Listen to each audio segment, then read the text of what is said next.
Morning at 7 o'clock. Welcome to Mornings with Ridge and Frost. Sophy and Wilfred, good morning even. Going well. Good morning from me as well. Lots ahead. Donald Trump says the US has won the war with Iran, even as he sends at least 1,000 extra troops to the Middle East. 5 hospital trusts are placed into a special recovery programme, but public satisfaction with the NHS overall is up for the first time since COVID. Meta, the owner of Facebook and Instagram, has been fined $375 million over child safety breaches. And we're talking council tax. We all pay it. It's going up today. We've been digging into the discrepancies in how much you pay depending on where you live. And some lovely pictures to bring you. The winner of the Wildlife Photographer of the Year has been announced for this striking image.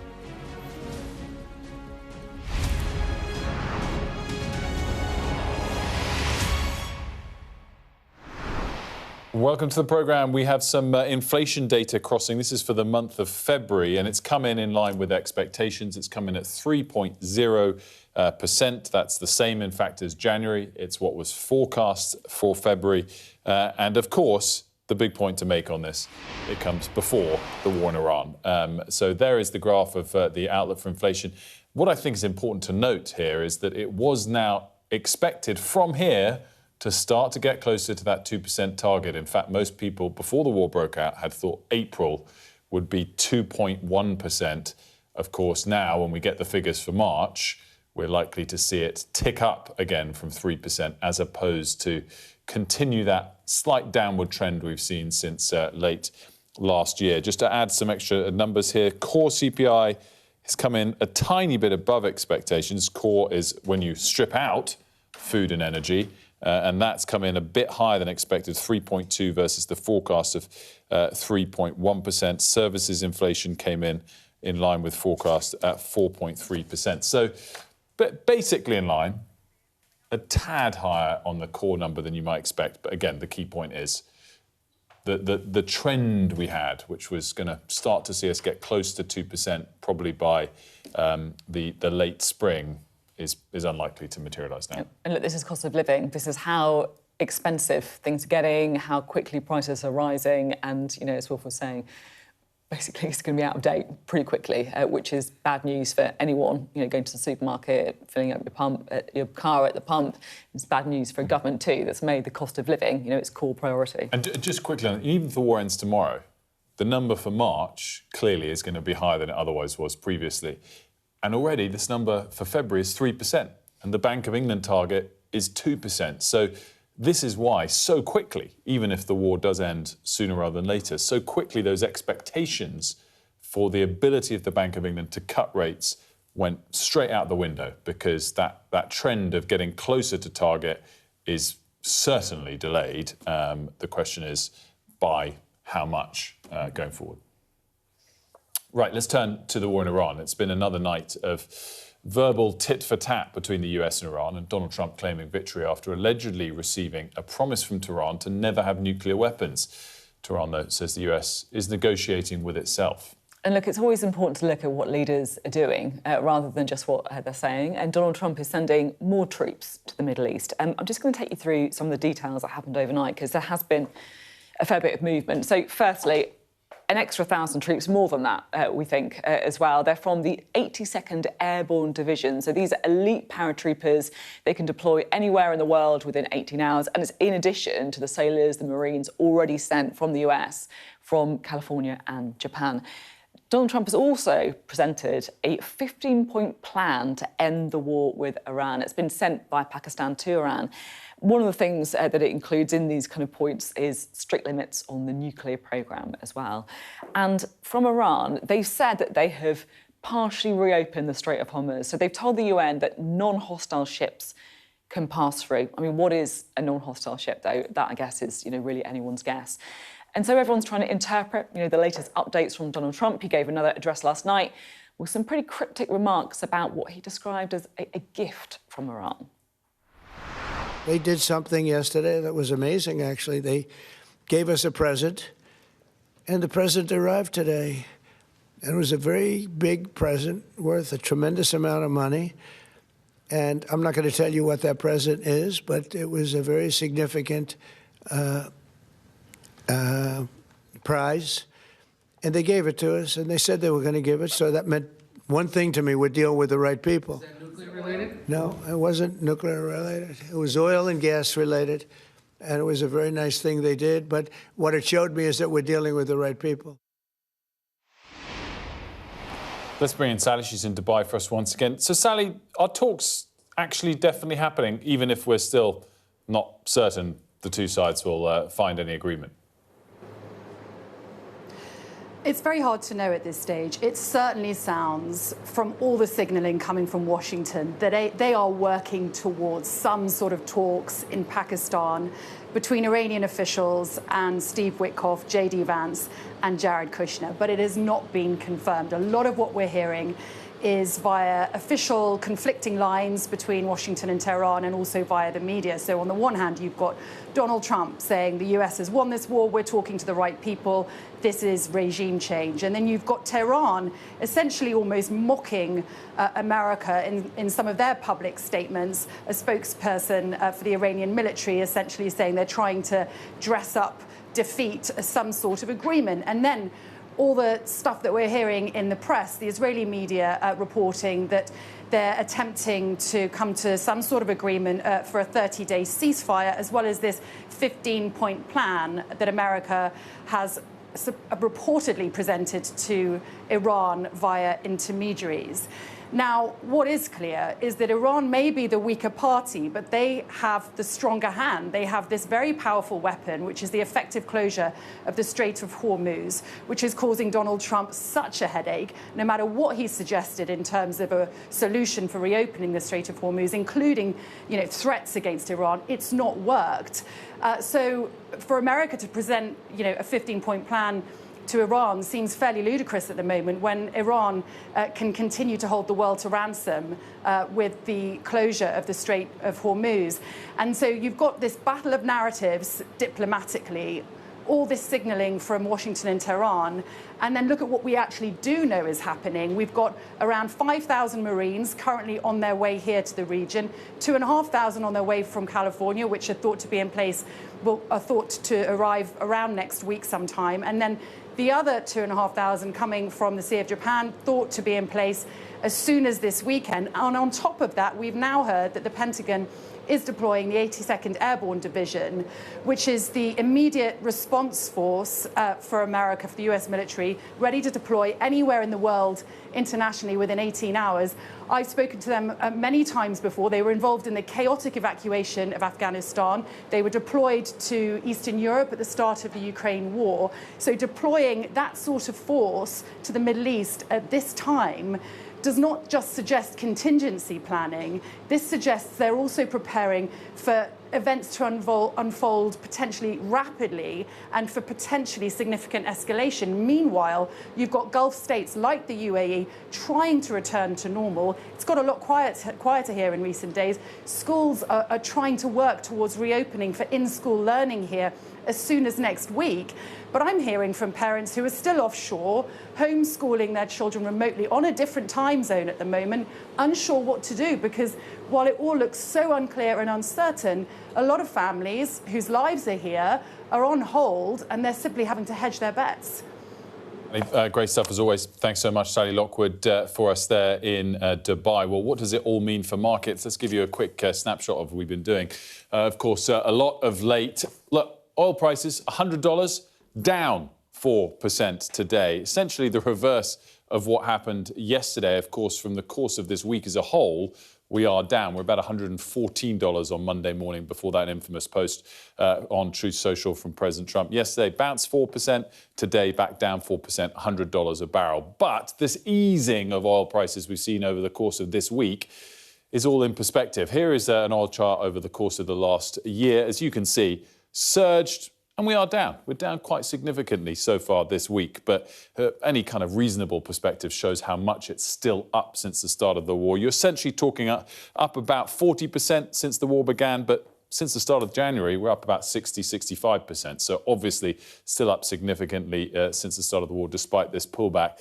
Interestingly, when we look at the UK borrowing costs, and by the way, oil is live, borrowing costs haven't opened yet. The bond market's open at 8 a.m, so we haven't got today's move in. But if we look at borrowing costs, guys, next chart, please. If we look at borrowing costs, you'll see that it hasn't pulled back to the same extent. We're down a bit over the course of the week, but really not that much. Again, reminder, the one-year borrowing cost was 3.5% at the start of the war.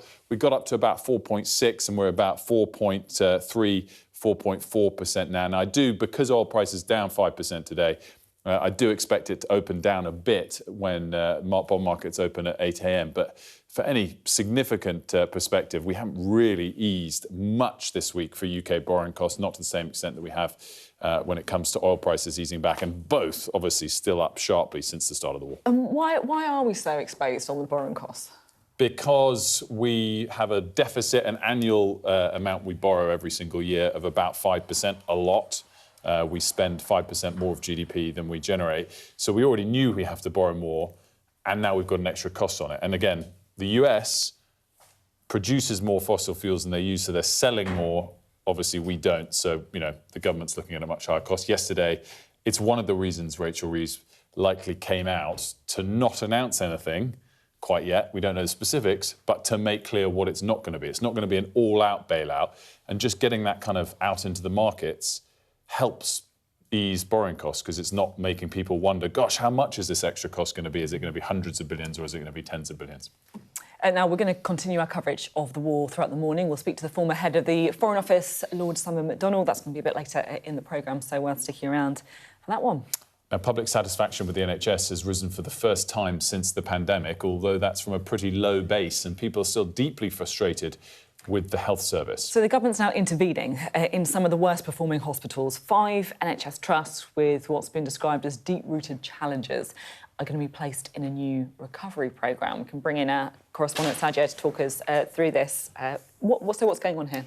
So those are the headlines, that public satisfaction in the NHS is up for the first time since the pandemic, and dissatisfaction has dropped, which is the biggest drop since 1998. Those are the headlines that everyone wants to talk about. But actually, if you read into the survey, as you were suggesting, there are things that haven't changed. And just because it hasn't changed doesn't mean we're in a good place. And so some of the things that I've looked at this morning are things like 53% say that NHS care is about to get worse in the next 5 years. That's the lowest that at any point in the survey's 43-year history. Satisfaction with social care remains at an appalling 14%. 71% say there aren't enough staff in the NHS.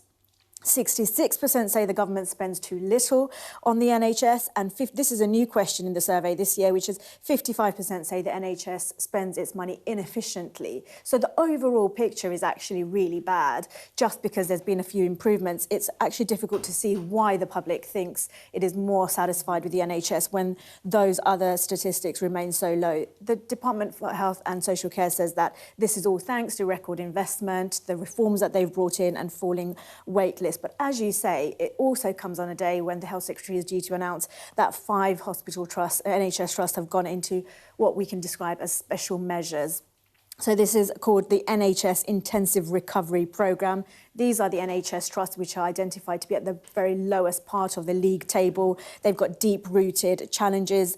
Wes Streeting says that this is where patients face the longest wait times, where there are persistent financial problems, and there is high leadership churn, which means leaders are coming in and out very quickly. So the idea is they say that one size doesn't fit all. They want to have a more tailored approach to these 5 hospital trusts. He's due to outline what those measures are going to be in a speech to the University of East London today.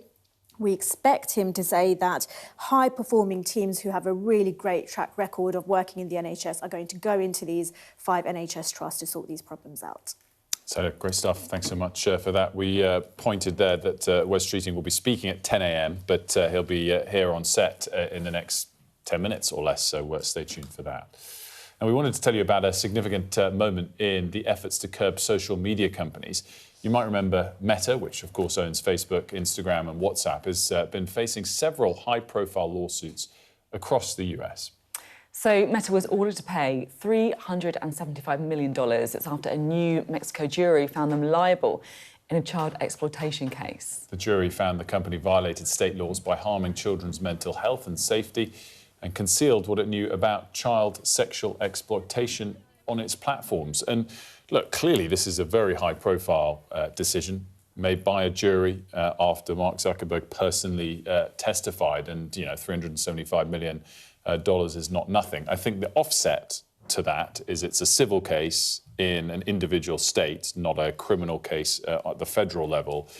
And this this lawsuit was brought initially in 2023, so it's taken 3 years to get to this point. They are definitely appealing. They've already announced that.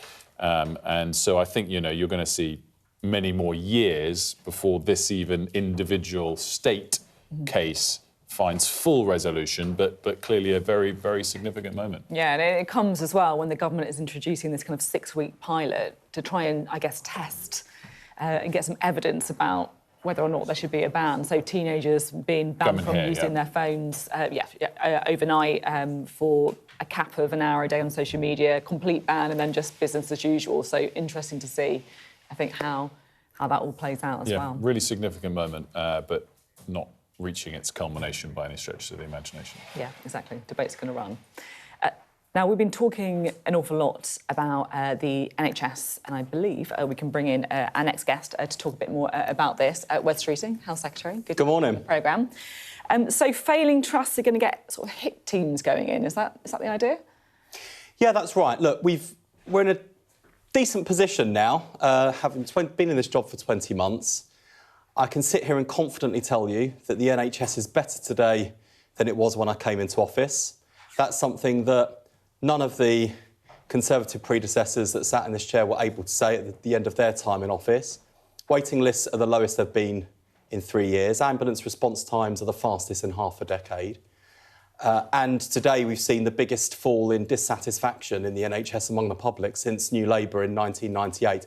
But the difference between those positive things and the experience of people who will currently be shouting at the telly saying, what's he on about, is that for all of the improvement we're seeing in the NHS, there are still massive challenges. Yeah, just on that, because you talk about the highest satisfaction.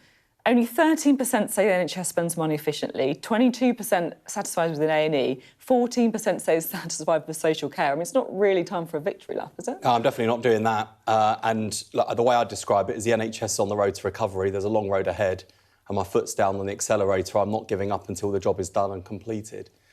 But it is also important at a time when there is enormous cynicism in this country that risks slipping into fatalism. So not just a cynicism about the state of things, but a belief that things will inevitably get worse. It's so important that people also see the progress that's being made. That is reflected in satisfaction going in the right direction. But look, I'm one of 16% of the optimists on the NHS in this country. And what I'd say to everyone else watching is you can increasingly judge me not just by words and ambitions and what we hope to achieve in the NHS in the next few years and plan to achieve. You can also judge us on what we've done so far and the action and the improvement that we're taking. Can we just talk about these failing trusts? Yeah. So what's the plan here? You're kind of going in, you're getting rid of the leadership. Is that the idea? In some cases, and we've already been doing some of that since I became Health Secretary. Quietly, effectively, respectfully. I'm not in the business of humiliating people. I don't want heads on spikes that I can then just sort of come on and say, oh, I've sacked so-and-so, they were rubbish. I'm not interested in humiliating people. But I do need to make sure we've got the right leaders in place. And in the trust that we're looking at, you've got, I think, some pretty stubborn underperformance, even where staff are doing their absolute best. And so we'll be sending in NHS veterans. So these are leaders who've got a long-standing experience of turning around failure. They will be going in some of our most challenged places, like North Cumbria, for example, really challenged system. Hull, often in the headlines for the wrong reasons. East Kent, you've talked about in the context of maternity. We've also got wider challenges.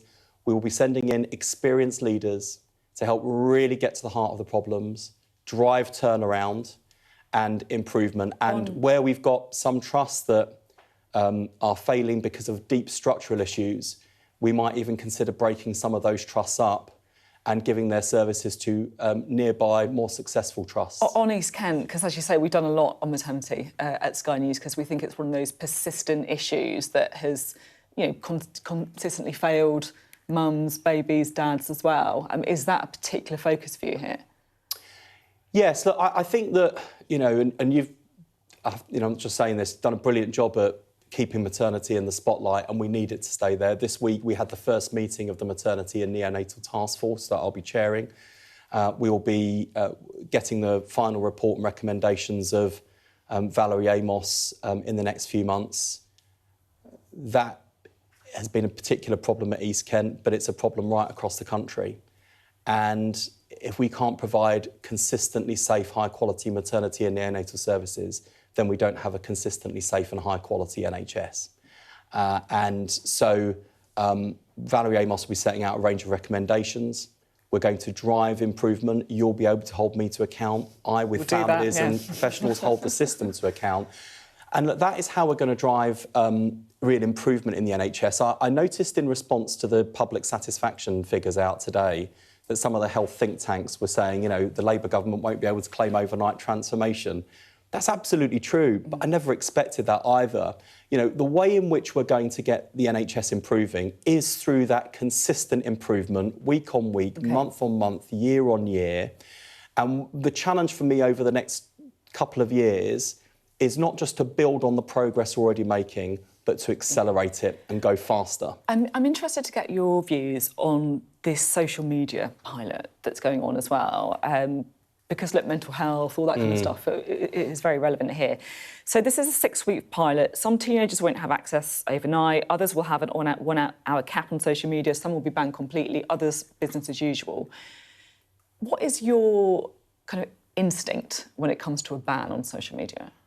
I found myself at the sort of the vanguard of the we've got to go a lot harder on this issue, and we should see social media, mobile phone technology, yes, as a positive thing in so many ways, but as with any tool, it comes with risk and danger. And I worry about the impact on young minds, what it does for education and concentration, what it does for mental health and well-being. The reason I support very strongly the approach the government is taking is we can't just make policy in this area through gut instinct.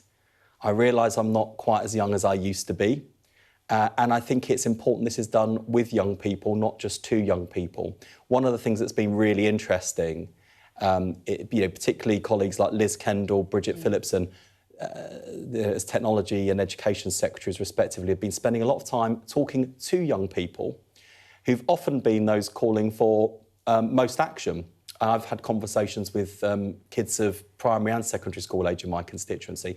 They want action. There are a range of views about what that action needs to look like. And I think the virtue of the pilot that's underway is it will test and trial different approaches and help us to move in a more evidence-based way. And I think that's a really good thing. How quickly could this happen, though? Because look, we've seen Meta, for example, the owner of Facebook and Instagram, they've been fined $375 million in the US, right, for harming young people's mental health. And look, the evidence approach, obviously that's what everyone wants to see, but do you have any idea about how long this could take? Well, Liz Kendall's been very clear that, she's got a foot down on the accelerator herself when it comes to action in this area. She's not long grasped this with a lengthy consultation. Yeah, 6 weeks, to be honest, that's quite... I mean, in government terms, that is light speed. We all want things to go faster. That, if the Prime Minister was sat here, he would tell you about the times he pulls his hair out at the pace of glacial change in the government. So a 6-week review really is rapid. Talking about running out of time, I wondered if I could finally ask about some comments that Angela Rayner has made recently. It feels like she's been doing some, shall we say, big picture thinking about the direction of the Labour Party. On Monday, she said people need to know they've got a government on their side. They're impatient for change. I understand they're impatient, so I think we need to pick more fights. She was even more punchy a couple of weeks ago. She said the government's running out of time and Labour can't just go through the motions in the face of decline. Do you agree with that? We all feel that pressure. We don't want to let the country down. When we came in, whether it was the state of the economy, the state of our public services, how Britain was seen in the world and our ability to influence events, not just be victims of them, we came in with an enormous challenge and a country that is in desperate need of some hope and optimism. And so I don't think Angela Rayner is saying anything that people around the cabinet table, including the Prime Minister, aren't feeling. Sounds a bit like a leadership pitch, do you think? Look, I've been victim of this myself. We can't have a culture in politics, and certainly the Prime Minister does not support a culture where people can't float ideas, can't influence the battle of ideas and take part in it. That's what we want. So I don't think people should go into a defensive crouch when members of our team are saying challenging things. I think that's a reflection of the ambition that all of us have in government, including the Prime Minister. And whenever I'm sat in front of him, you know, the pressure I always get directly from the Prime Minister is, how can we go faster on this? How can we make sure that people are feeling change more quickly? All of us are in that position. And that is why what I'm saying today on the NHS really matters. Because if there's one thing that is in even shorter supply in this country than money at the moment, it is hope and optimism. And what I'm saying to people is that what we're doing in the NHS is change you can believe in, because you can see it, you can feel it. We haven't solved all of the problems by a long way, but I am already meeting the test that all of us should set for ourselves in politics. Are things better today than when we inherited them? In the NHS, yes. Do they need to be a hell of a lot better than they are? Of course they do. And that is why I'm not letting up, I'm not giving up. I've got my foot down on the accelerator. Lots done, lots more to do. You've got to go make your speech, so I'll let you get ready for that. Wes you. Streeting, thank you very much, Wes Streeting, speaking to us there, the Health Secretary. Well, Rob Powell is here to talk about another story, but we might as well get his perspective on what we just heard from the Health Secretary. Rob, whilst he's still in the room, just leaving, give him a rating out of 10 for his performance. Oh, Will, that is... He's left, he can't hear. Look, I mean, this was supposed to be the year for the government of turning the corner, I think. That was the big theme for the year where everything starts to get better, if not getting to a place where it's good. And I think what you saw from the Health Secretary there was him attempting to do that in his own wheelhouse. Look, I think the war in Iran is going to mean that it's going to be a bit more complicated for the government to make that argument on the economy and the cost of living. But Wes Streeting clearly believes that he can start to advance that argument on the health service. The challenge, of course, which I think Wes Streeting pointed out and was very aware of, is that you can't sit there and say, oh, everything, to do a victory lap, essentially, which he claimed, denied that he was doing. You have to be careful being too glowing about the state the NHS is in when a lot of people are still sat on waiting lists and a lot of people are still frustrated with the health service. But I think he was aware of that bear trap and, as ever, navigated around it pretty skillfully. What were we getting you on to talk about? This is it's a potential ban on cryptocurrency donations. Yeah, so it's linked to a report that's coming out today, a review into financial influence from foreign states in UK politics. One part of this that we think might be tied up in this review and taken on by the government is a ban on crypto donations, basically donations made to political parties using cryptocurrency, which I have to admit, before about 3 or 4 hours ago, I didn't realise that you could do. It sounds crackers to me, given the point of cryptocurrency, or one of the points anyway, is that it is very hard to detect where the money is actually coming from. There's only one party that really accepts donations in cryptocurrency, that's Reform. And we know Nigel Farage has links to certain crypto interests as well. It's not been confirmed, but we know that this review, which is by a former senior civil servant, will be looking at crypto, so it may well be in there. It was prompted by a couple of individual specific cases of financial influence coming from foreign states. Nathan Gill, the former Reform leader in Wales, who was jailed for taking money for basically spouting pro-Russian propaganda. Christine Lee as well, the alleged spy for China that was working in Parliament. She denies that she was a spy, though. So I think it's probably a much-needed update that will be put into legislation that's going through the Commons at the moment. I wouldn't be surprised if you see a cabinet minister standing up and trying to score some party political points when they announce it as well, though. Yeah. Good prediction there, Rob, I think. Thanks very much. Always good to have you on. Rob Powell speaking to us there. We're going to take a quick break. When we come back, more on the very latest on those proposed peace talks on the war in the Middle East. We'll be right back.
What's the best thing about being a Sky News journalist?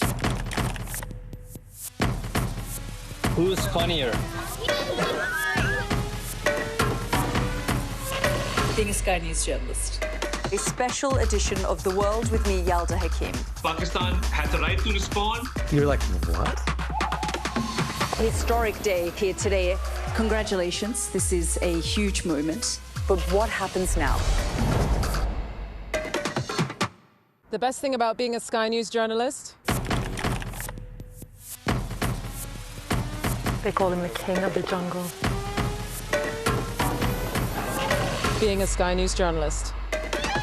Yusra Al-Baghir has this report, and this is what's left of it. As a woman of colour, how did the Harris campaign speak to you? People risk their lives to speak to us for this report. Mr. Zuma, Sky News. We're trying to see as much as we can. Welcome back. Let's return to our top story. The US has reportedly sent Iran a 15-point plan aimed at ending the war.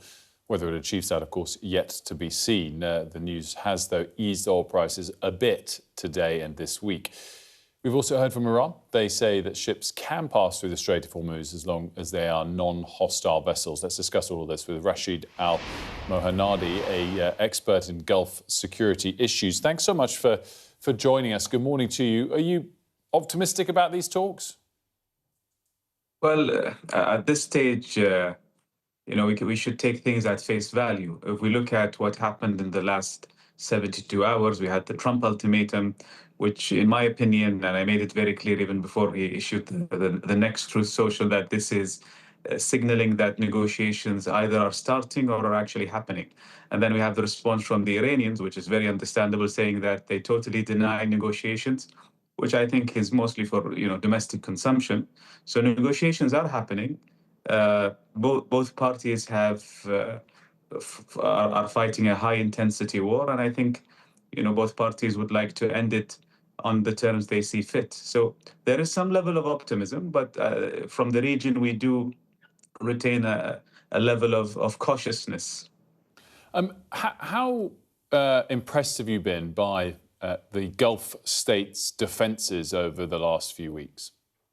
So, like I said in other interviews, the Gulf states have been criticized historically for, overbuying defense equipment, prestige-driven acquisitions. But I think the last 3 weeks, it shows that the Gulf defense plan has really planned for the worst.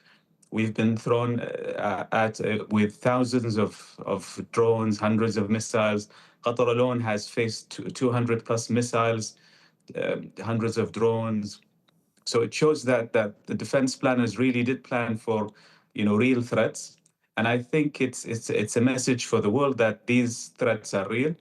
The attack on Diego Garcia shows that Iran does have longer range capabilities than they claim. And many nations under the threat of ballistic missiles don't have proper ballistic missile defense. So it shows that the Gulf did pre-plan for these situations. Post this conflict, I think there are many lessons learned, especially with emerging threats like one-way attack drones and potentially supersonic one-way attack drones. But these lessons learned have to be incorporated in future defense plans. How close will the Gulf states, Qatar in particular, be to the United States over the next decade? Closer than they would otherwise have been, or not? Well, that's a good question. So people are trying to associate the Gulf states being attacked by U.S. presence. And I think that's the wrong way to look at it. Iran attacked the Gulf states because the Gulf states have thriving economies. And based on Iranian strategy, they want to cause pain for the global economy to convince everybody not to attack them. So in my opinion, regardless of U.S. presence or not, the Iranians would have attacked and would have closed the strait. The Prime Minister of Qatar mentioned in a speech that 60% of attacks were on civilian infrastructure, which shows the strategic end wasn't the US bases.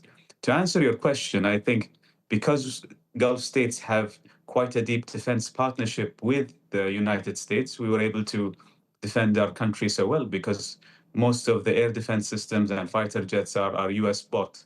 So I do think defense partnerships, especially when it comes to acquisitions and training, will continue. In terms of basing, I think it's a bilateral issue between the Gulf states and the U.S. And, you know, in a decade, many things can change. But an important point I'd like to mention is that what I envision is that Gulf states and European actors will deepen their defense ties. We saw the UK send the joint Typhoon Squadron to Qatar, in addition to other Gulf states. We've seen British and Qatari pilots fighting side by side, shooting down drones and cruise missiles. So I think from a Gulf European perspective, we might see a deepening of defense and security ties. And then just finally, I mean, clearly we've seen the asymmetric nature of this war and the ability for Iran to disrupt the Straits very easily. But how weakened are Iranian military capabilities? Well, so pretty weakened. You know, the ballistic missile launches have went down dramatically. Drones attacks have went down dramatically. But to close the strait, you don't need a lot of military equipment. You just need to convince commercial shipping companies and insurers that the strait is too risky. So it shows that asymmetric capabilities do offer an oversized, you know, power when it comes to soft targets like commercial straits. And I think this is a message not only for the users of the Strait of Hormuz. I think we're looking at all strategic straits in the world. You know, I would think of the Strait of Malacca next. Thanks so much for joining us. We really appreciate it. Rashid Al-Mohanadi from the Gulf. Now, this year's Wildlife Photographer of the Year has been announced. It feels like we need a bit of a pause after all of the geopolitical news, and this is the winner. We have seen it before, because we did the nominations before. There we go. This is the winner. This is I know I had exactly the same thing. I was like, this is... But so this story, which is amazing, this is the Iberian lynx playfully throwing a rodent into the air. That's the description as the winning image. Wow, and it got 85,917 votes. That's a record for the photographer, Joseph Stefan, who was crowned the winner for this year. And there were 4 runners-up, and they'll all go on display, the 4 runners-up and the winner, on the 12th of July in London. And a bit later this morning, we're going to speak to the head of the competition at the Natural History Museum. They're going to be on the show to discuss the winner around 8:50. This is a lovely one. This is a mummy polar bear and her 3 cubs having a little rest. Which I like a lot because it reminds me of one of my son's books, which is called 3 Playful Polar Bears. I haven't read that one. It's a really good one. Yeah, that sounds very cute. That's and a wonderful one. It's literally 3 polar bears and their mother, and they annoy their mother a lot. So it's a good picture. Yeah. Anyway, too much of a tangent there. My apologies. There are the lovely photographs. We love a little polar bear-related tangent. We will be talking to the winner later on, and we look forward to that conversation, to the competition chief. Let's have a look at the weather. Dinner under the stars tonight? That reminds me of our travel insurance. You mean All Clear Skies? All Clear Travel Insurance sponsors Sky News weather. The next few days will be more unsettled and noticeably colder than recently. It's chilly and windy out there now with widespread showers, some heavy and wintry. The rest of the morning will bring a mix of sunshine and blustery showers with hail, thunder, sleet and snow possible. Any settling snow will be confined to northern hills, mainly in Scotland. The southwest of Britain can expect the fewest showers. Temperatures will be below average, with the raw wind making it feel even colder, freezing for some.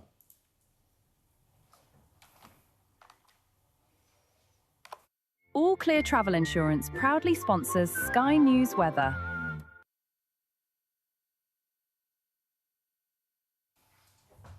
Coming up, we are going to be getting a little bit more on this story about the NHS. So satisfaction is up, although it's from a very, very low base, and they're going to be selling hit squads into failing hospitals. We're talking to the NHS's Chief Nursing Officer for England. That's next.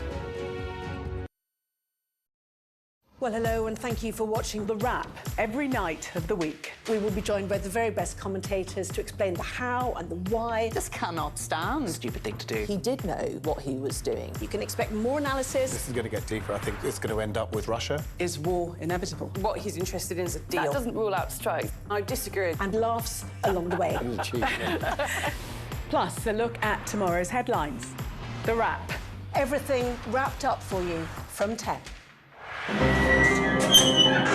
We've come to one of Moscow's Cold War bunkers. It was built as a top-secret command centre. Being here really feels like you're stepping back in time. I'm Ivor Bennett, Sky's Moscow correspondent. A show of military might and menace. Courage, bravery and sacrifice will win the day.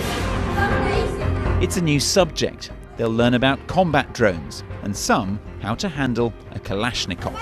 The Kremlin continues to put forward its own version of events, both present and past. There's no mention of the fact that Russia invaded its neighbour. That's rewriting history, isn't it? Now we are read it carefully. Vladimir Putin put forward his plan for a ceasefire in Ukraine, telling Kiev, pull out of your eastern territories and the war will end. Why should the West trust you? Frankly, I don't care whether the West trusts us or not. Vladimir Putin is already the Kremlin's longest-serving leader since Stalin. The question is, what will a fifth Putin term mean for Russia and the world? Why do you support Vladimir Putin, Mr. Segal? I can't answer questions that stupid. I've watched Vladimir Putin attempt to create a new world order. The St. Petersburg Economic Forum was the backdrop to Vladimir Putin's latest verbal volley that Russia could send missiles to other nations to target the West. Ambassador, I wonder, shall we have a quick word for Sky News? Is the West right? Are you fueling Russia's war machine? Swedish media, oh my God, you're not afraid of being here. American journalist Evan Gershkovich is on trial here, but was first on display. Russia says Evan Gershkovich was caught red-handed, but has never produced any evidence to back that up. Sky News. Get the full story first.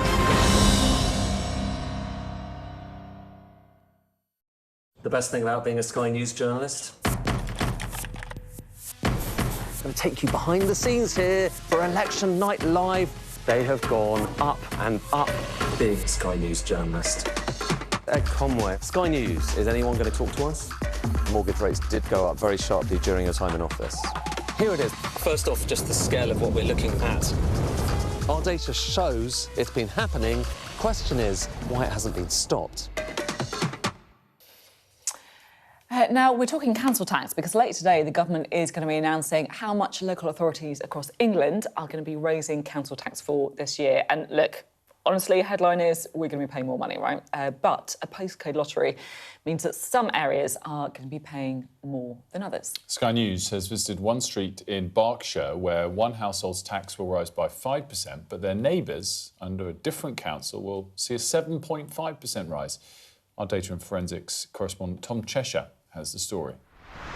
The houses on this street in Berkshire might look pretty similar, but as I'm walking, I'm crossing a border between councils. What that means is that the houses down there, that half of the street, pay different council tax rates from the houses over here. And in fact, a house over here from April is going to get a much bigger hike in its council tax rate. That's because of decisions made by government about how councils get funded. We're not being looked after by the council. In fact, if anything, we're being destroyed. You know, that's their nature. So we're paying someone to kind of, destroy us. The interesting thing is that the first thing they do is actually address road issues, which is fair enough. But the thing is that, the road is not conducive to community. What is it? This half of the street is Windsor and Maidenhead. The other half is Slough Council. Theirs is going up 5%. It's going up 7.5% here. Is that fair? Well, it depends, right? If Slough, Slough Council is, doing the same things they were, and the 5% is obviously close to inflation. But if Windsor and Maidenhead are doing new and novel things to improve our quality of life and help us out, then I would love to hear about those things. But something in my gut tells me we're probably not likely to. But By definition, council tax is a postcode lottery. The government is trying to make things a bit more even, though, changing the formula for how much money central government gives councils, what's called the Fair Funding Review, the first in 13 years. So what's changed? Well, they're looking at population projections, the levels of relative deprivation and need, how remote an area is, and how much councils themselves can raise in council tax as a gauge on what to allocate. But it can differ wildly, and the pockets of neighbours on the same road can feel distinctively lighter depending on what side of the boundary they're on. Some houses sit under Slough, some just metres away are under Windsor and Maidenhead's council authority. It's one of 7 councils raising their tax more than the usual 5% this year. Look, it's worth noting that council tax and council budgets are under an awful lot of pressure at the minute. So they're set to go up by £41 billion, which puts it in context. This is a big rise because of the strain on things like children and family services, social care, all this kind of thing, housing.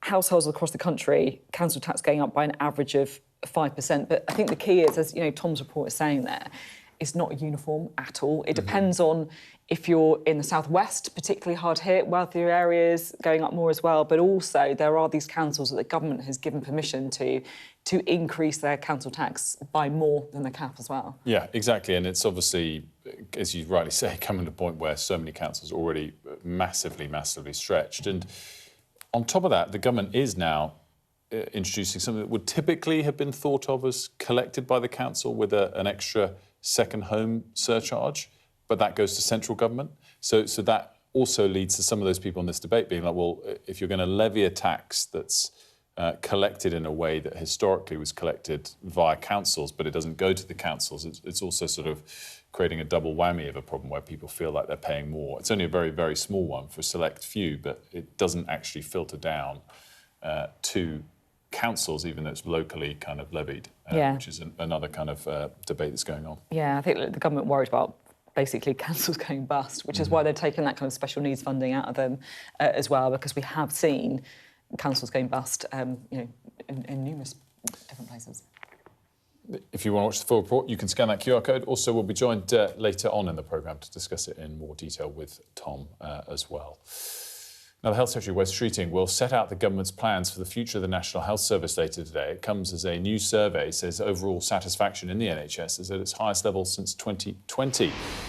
Let's bring in Duncan Burton, the NHS's Chief Nursing Officer for England. Thanks so much for joining us, Duncan. I guess the first question is, do you feel it across the NHS, this slightly improved perspective?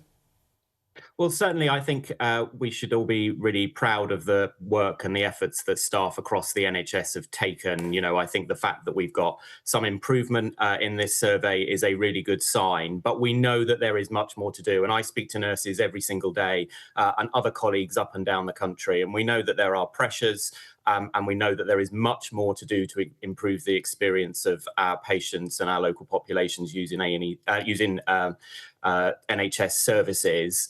But I think this is a really good sign of the work that our staff are doing across the NHS. I kind of listened to you this morning and I listened to Wes Streeting as well, like saying how, he's proud of the progress that the NHS has been improving. It feels to me like I'm looking at a different survey, because I have to say a lot of the survey results show that people are still deeply unhappy with the NHS. Only 13% said the NHS spends money efficiently. Only 22% say they're satisfied with A&E. Only 14% say they're satisfied with social care. I mean, these are pretty bad.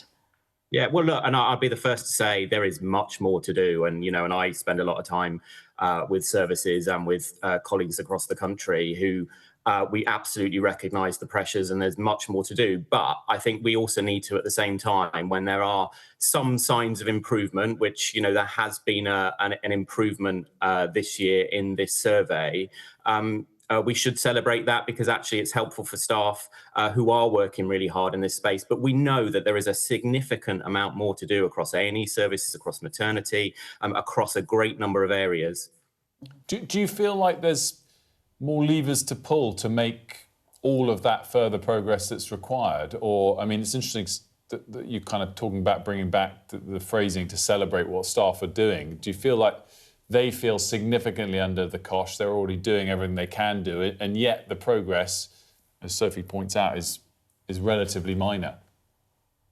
Well, look, I think celebrating what our staff do is an important thing. And actually, we would recognise that across the country, that actually building positivity when things are improving is really important. But at the same time, we know, and I know talking to colleagues, there are workforce pressures, and we are doing a lot of work to help and support, making sure we've got the right number of staff, making sure that we are retaining our staff, and there's work ongoing at the moment on the next workforce plan for the NHS, which I think again is a really important step in making sure that we are supporting our colleagues up and down the country.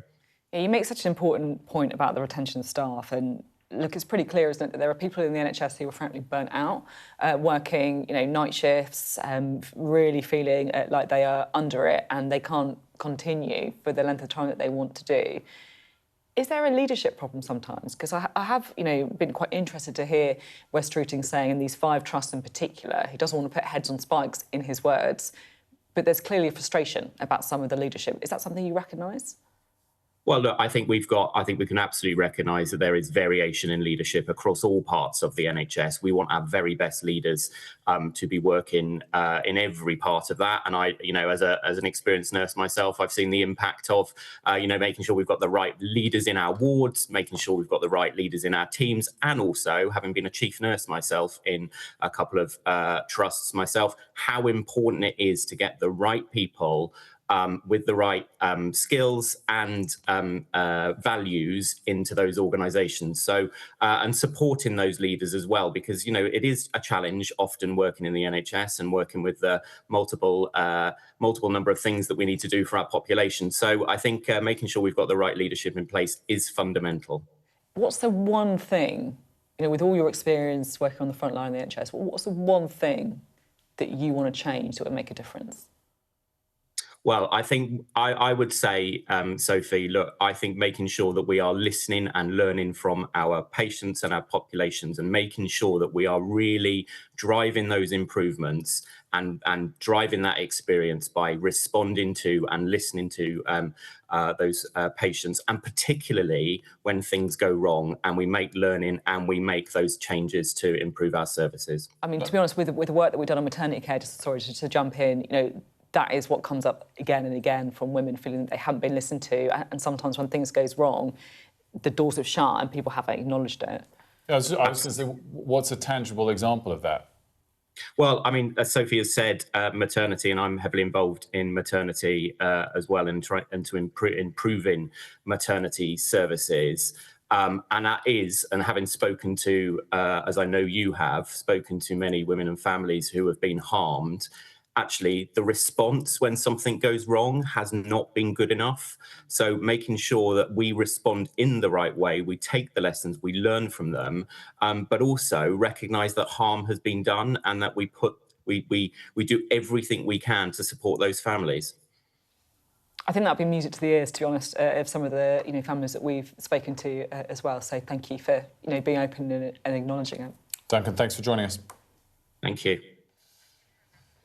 Now, after 9 remarkable years, Mo Salah has confirmed that he's leaving Liverpool at the end of the season. So Mo Salah has scored more than, get this, 250 goals for Liverpool. I mean, that is unbelievable. 255 goals in total, which, he's one of the greatest players in Liverpool's history, no question.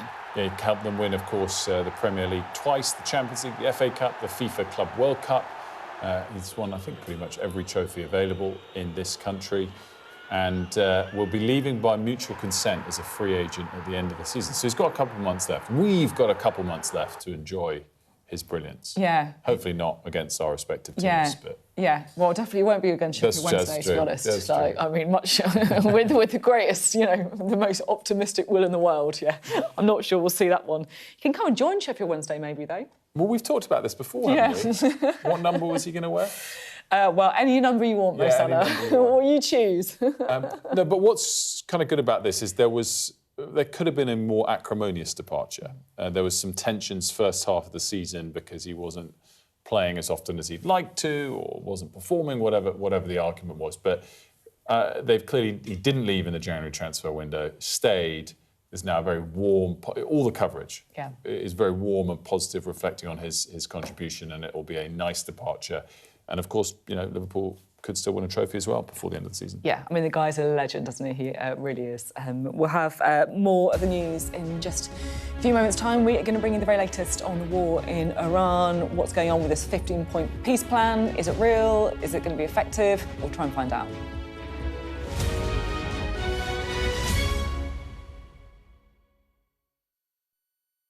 What's the best thing about being a Sky News presenter?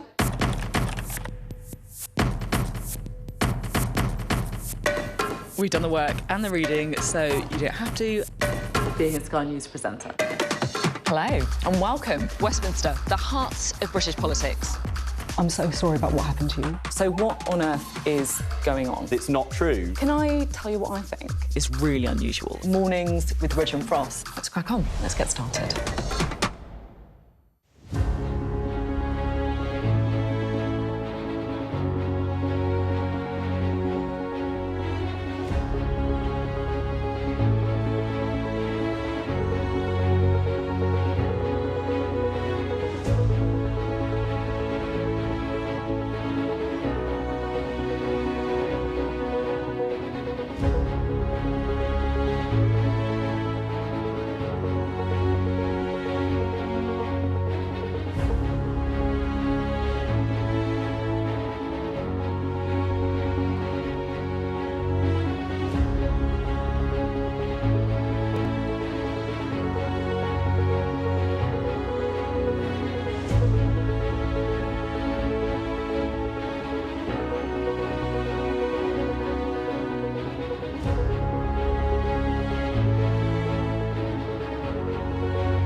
Good morning, it is 8 o'clock and welcome to Mornings with Ridge and Frost. With Sophy and Wilfred, very good morning from me as well. Lots ahead. Donald Trump says the US has won the war with Iran amid reports he's sending at least 1,000 extra troops to the Middle East. 5 hospital trusts are placed into a special recovery programme, but public satisfaction with NHS overall is up for the first time since the COVID pandemic. Meta, the owner of both Facebook and Instagram and WhatsApp, has been fined $375 million. It's over child safety breaches. Also today, council tax. We're all paying it and it's going up. We've been digging into the discrepancies in how much you pay, depending on where you live. And we've got some great pictures to bring you, including this one. The winner of the Wildlife Photographer of the Year won for this striking image.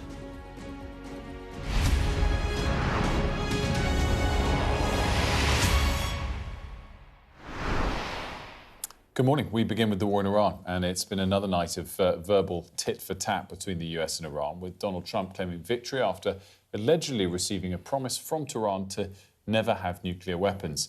Tehran, though, says the US is negotiating with itself. So with this, it's always important to look at what leaders are doing rather than just what they're saying. And Donald Trump is understood to have approved sending more troops to the Middle East. So let's just take you through the details, because there's been quite a lot that's happened overnight. So first of all, we know an extra 1,000 troops, more than that actually, to the region from America. It's from the 82nd Airborne Division. So these are elite paratroopers who can deploy anywhere in the world in 18 hours. And that number is in addition to the sailors and the Marines already being sent from California and Japan, US. Now, the US and Donald Trump has also unveiled this 15-point plan, which he says could end the war with Iran. It's been sent via Pakistan to Iran themselves, including things like limits on their nuclear programme as well. And Iran says it's partially reopened the Strait of Hormuz. So they've told the UN that non-hostile ships can now pass through. I think what that means in practice, though, really does await to be seen. What is a non-hostile ship? So everyone's trying to interpret the latest updates from Donald Trump. He gave another address last night with some pretty cryptic remarks about a gift from Iran. They did something yesterday that was amazing, actually. They gave us a present, and the present arrived today. And it was a very big present worth a tremendous amount of money. And I'm not going to tell you what that present is, but it was a very significant prize. And they gave it to us, and they said they were going to give it. So that meant one thing to me: we're dealing with the right people. Is that nuclear related? No, it wasn't nuclear related. It was oil and gas related. And it was a very nice thing they did. But what it showed me is that we're dealing with the right people. Well, let's speak to Sally Lockwood, shall we, in Dubai. So we've had different noises from, different people, Israel, the US, Iran. What do you think we should kind of alight on this morning? Well, certainly from all the signalling coming out of Washington, it does sound like they are really trying to pull together some sort of talks as soon as this week in Pakistan, as we understand it. But at the moment, Tehran has not agreed to that. It could even be wishful thinking. I mean, the public statements from Donald Trump could not be more conflicting with what we're hearing publicly from Iran. A military spokesperson on television, almost mocking Donald Trump's remarks, saying that they're trying to dress up defeat as some sort of agreement. And, why should Iran trust Washington? They've attacked them along with Israel twice now, while both sides have been in the process of holding negotiations and diplomatic talks last year during the 12-day war. And then, of course, this year as well, we saw several rounds of talks before this war kicked off. Tehran does not trust Washington. It also can sustain this situation potentially far longer. They've been under sanctions for many years now. They're not as reliant on imports as other parts of the world. So for them, they're very self-sufficient. They also have this very powerful weapon, the Strait of Hormuz, that is a card they can play with Donald Trump.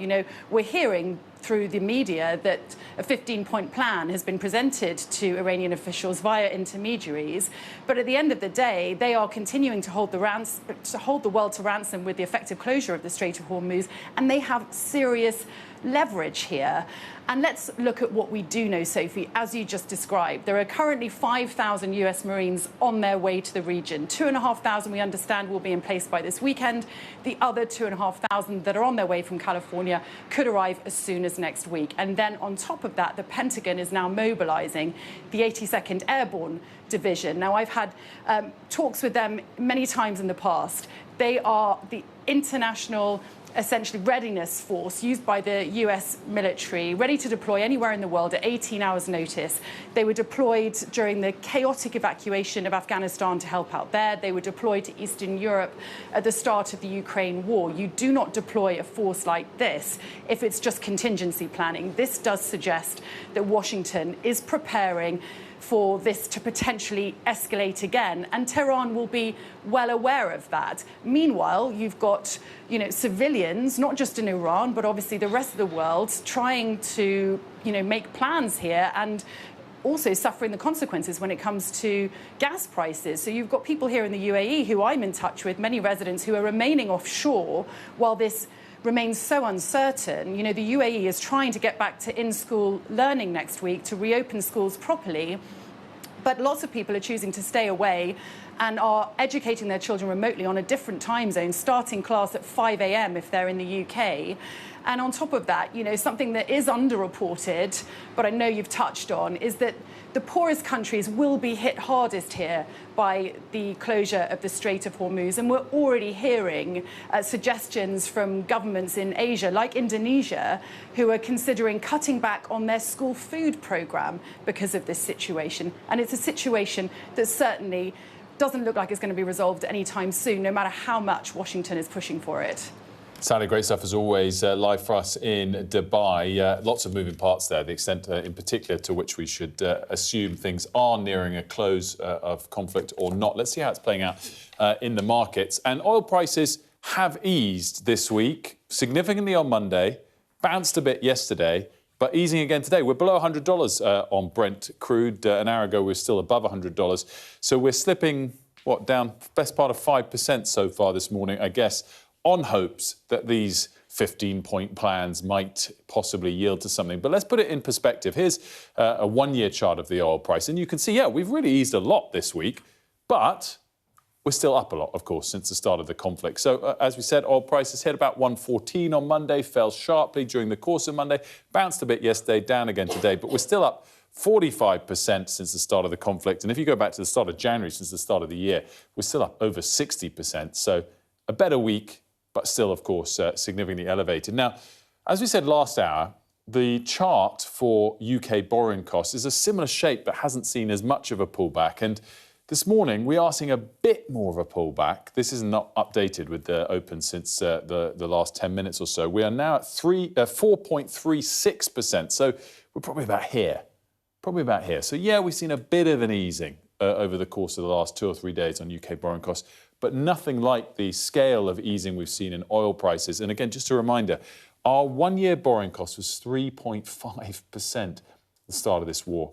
We briefly touched 4.6, and we're, 4.3, 4.4% as things stand. So borrowing costs, oil prices have eased over the last 2 or 3 days, but really borrowing costs for the UK have not eased by any significant margin, even if oil prices are down, nicely, another 5% today, but up a lot. We're an outlier as well, aren't we, with that? We are a particular outlier. We have to borrow more than we spend. We have to buy our fossil fuels from abroad. And, our finances were stretched as we came into this. And there is an expectation that there will be the government stepping in to some extent to cover part of the cost of this, which, again, all of these factors stack up and just mean we react more when crises like this happen. Because I think it's interesting, because the government's line is that we're in a stronger position going into this because of the decisions they've made, that inflation is lower, that they've improved it since the Conservatives.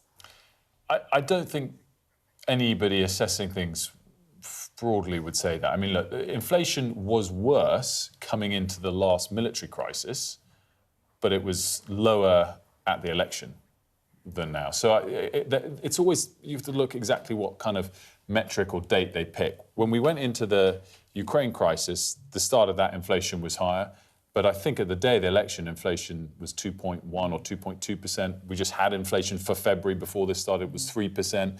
I think the biggest point is that we still have an annual deficit. This is the amount more the government spends than raises in tax revenue per year of about 4 or 5%. So what marginal improvements have been in terms of these fiscal headrooms and these arguments that you have with the forecasters come to the bottom line. Inflation is above target, we're spending more than we earn, and we have to import our fossil fuels.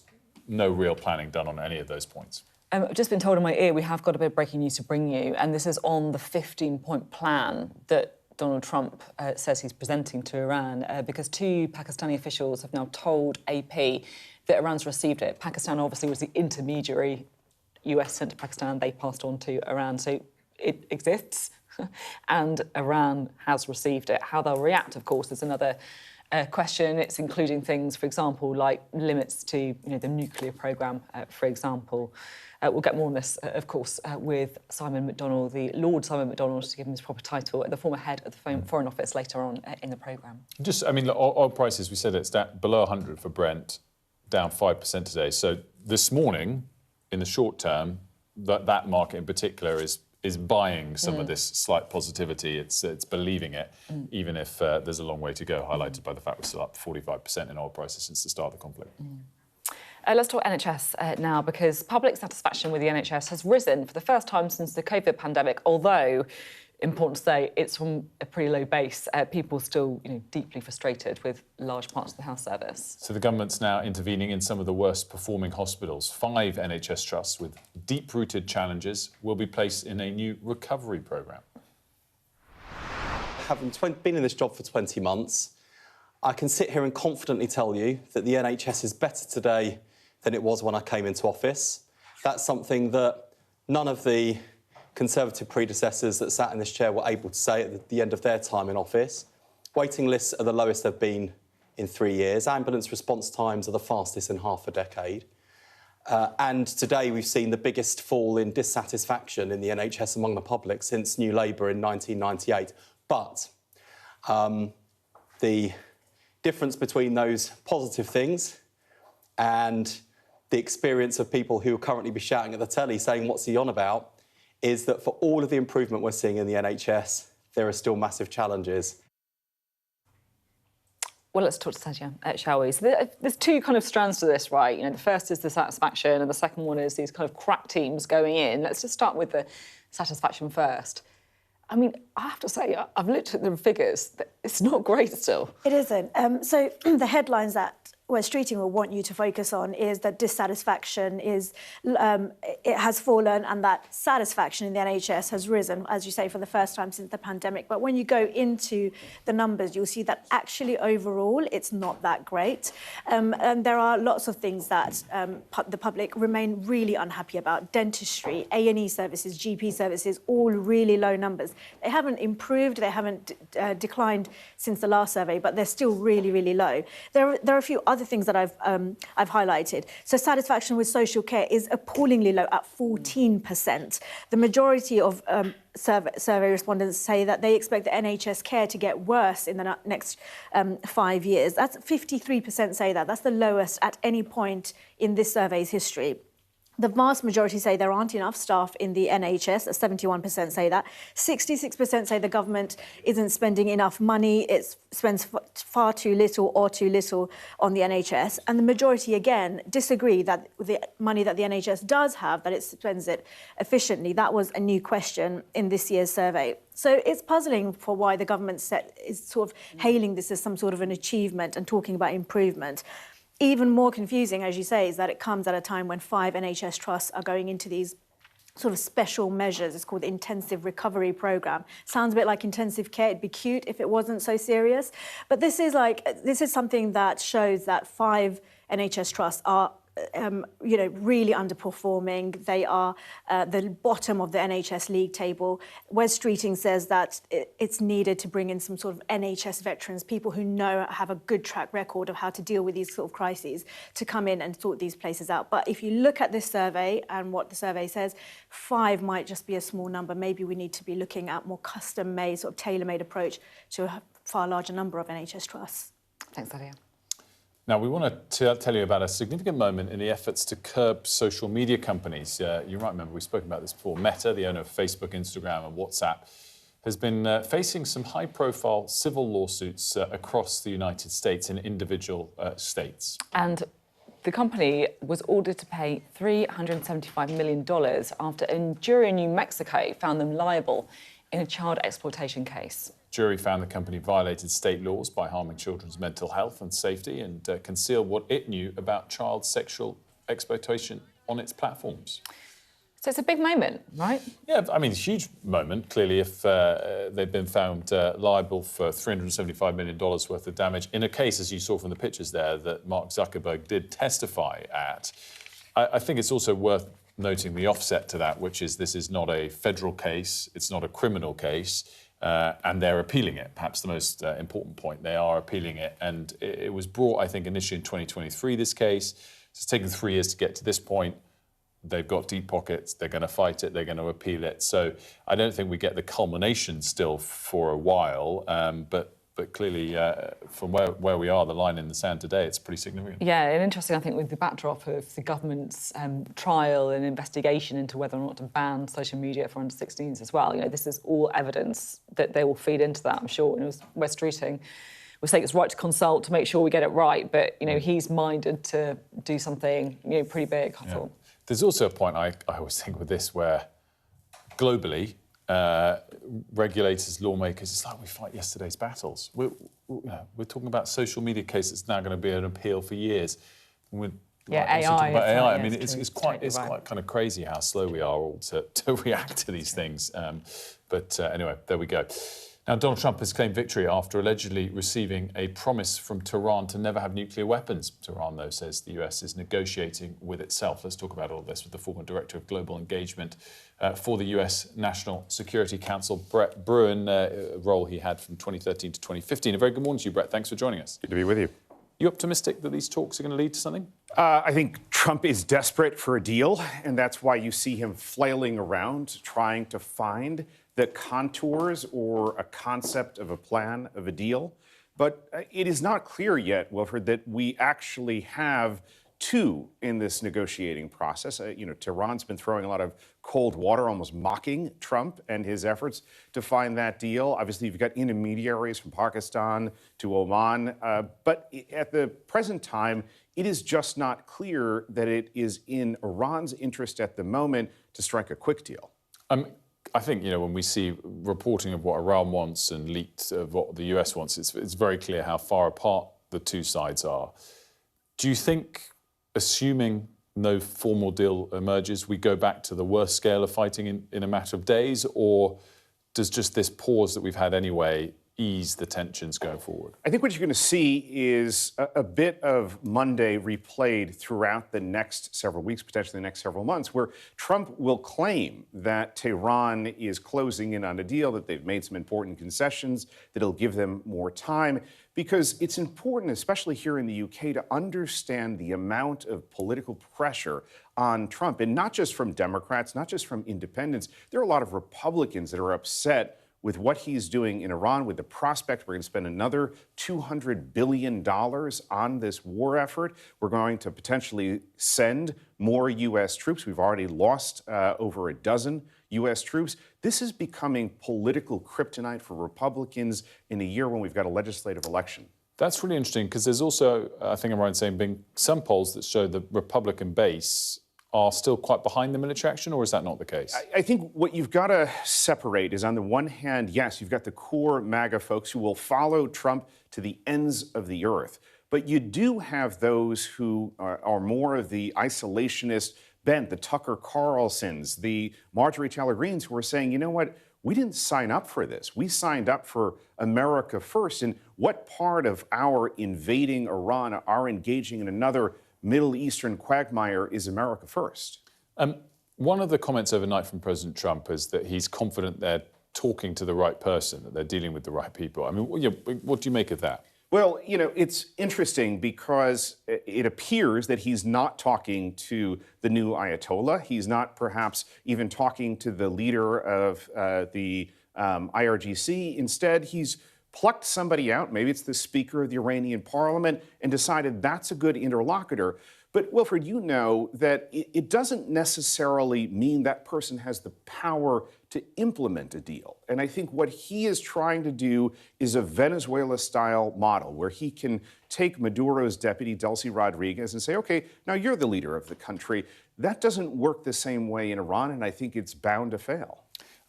What do you think he ultimately wants from this? I mean, if it is still this idea of a lasting regime change, then, clearly expectations of things being solved soon will be pushed back. What do you think his goal is? I think he shared it yesterday in the Oval Office that Iran supposedly, or someone in Iran, had promised him a prize, and that prize had to do with oil and gas. So, what we're seeing is a consistency across all of these, conflicts and colonial threats, whether it's Greenland, whether it's Venezuela, and now Iran. Trump wants some business benefit. And we're seeing essentially that green lens that he's applying to all of these different conflicts and saying, how many dollars can I extract from them? Which is interesting because the justification for going in was that, Iran posed an imminent threat to our troops, to the region.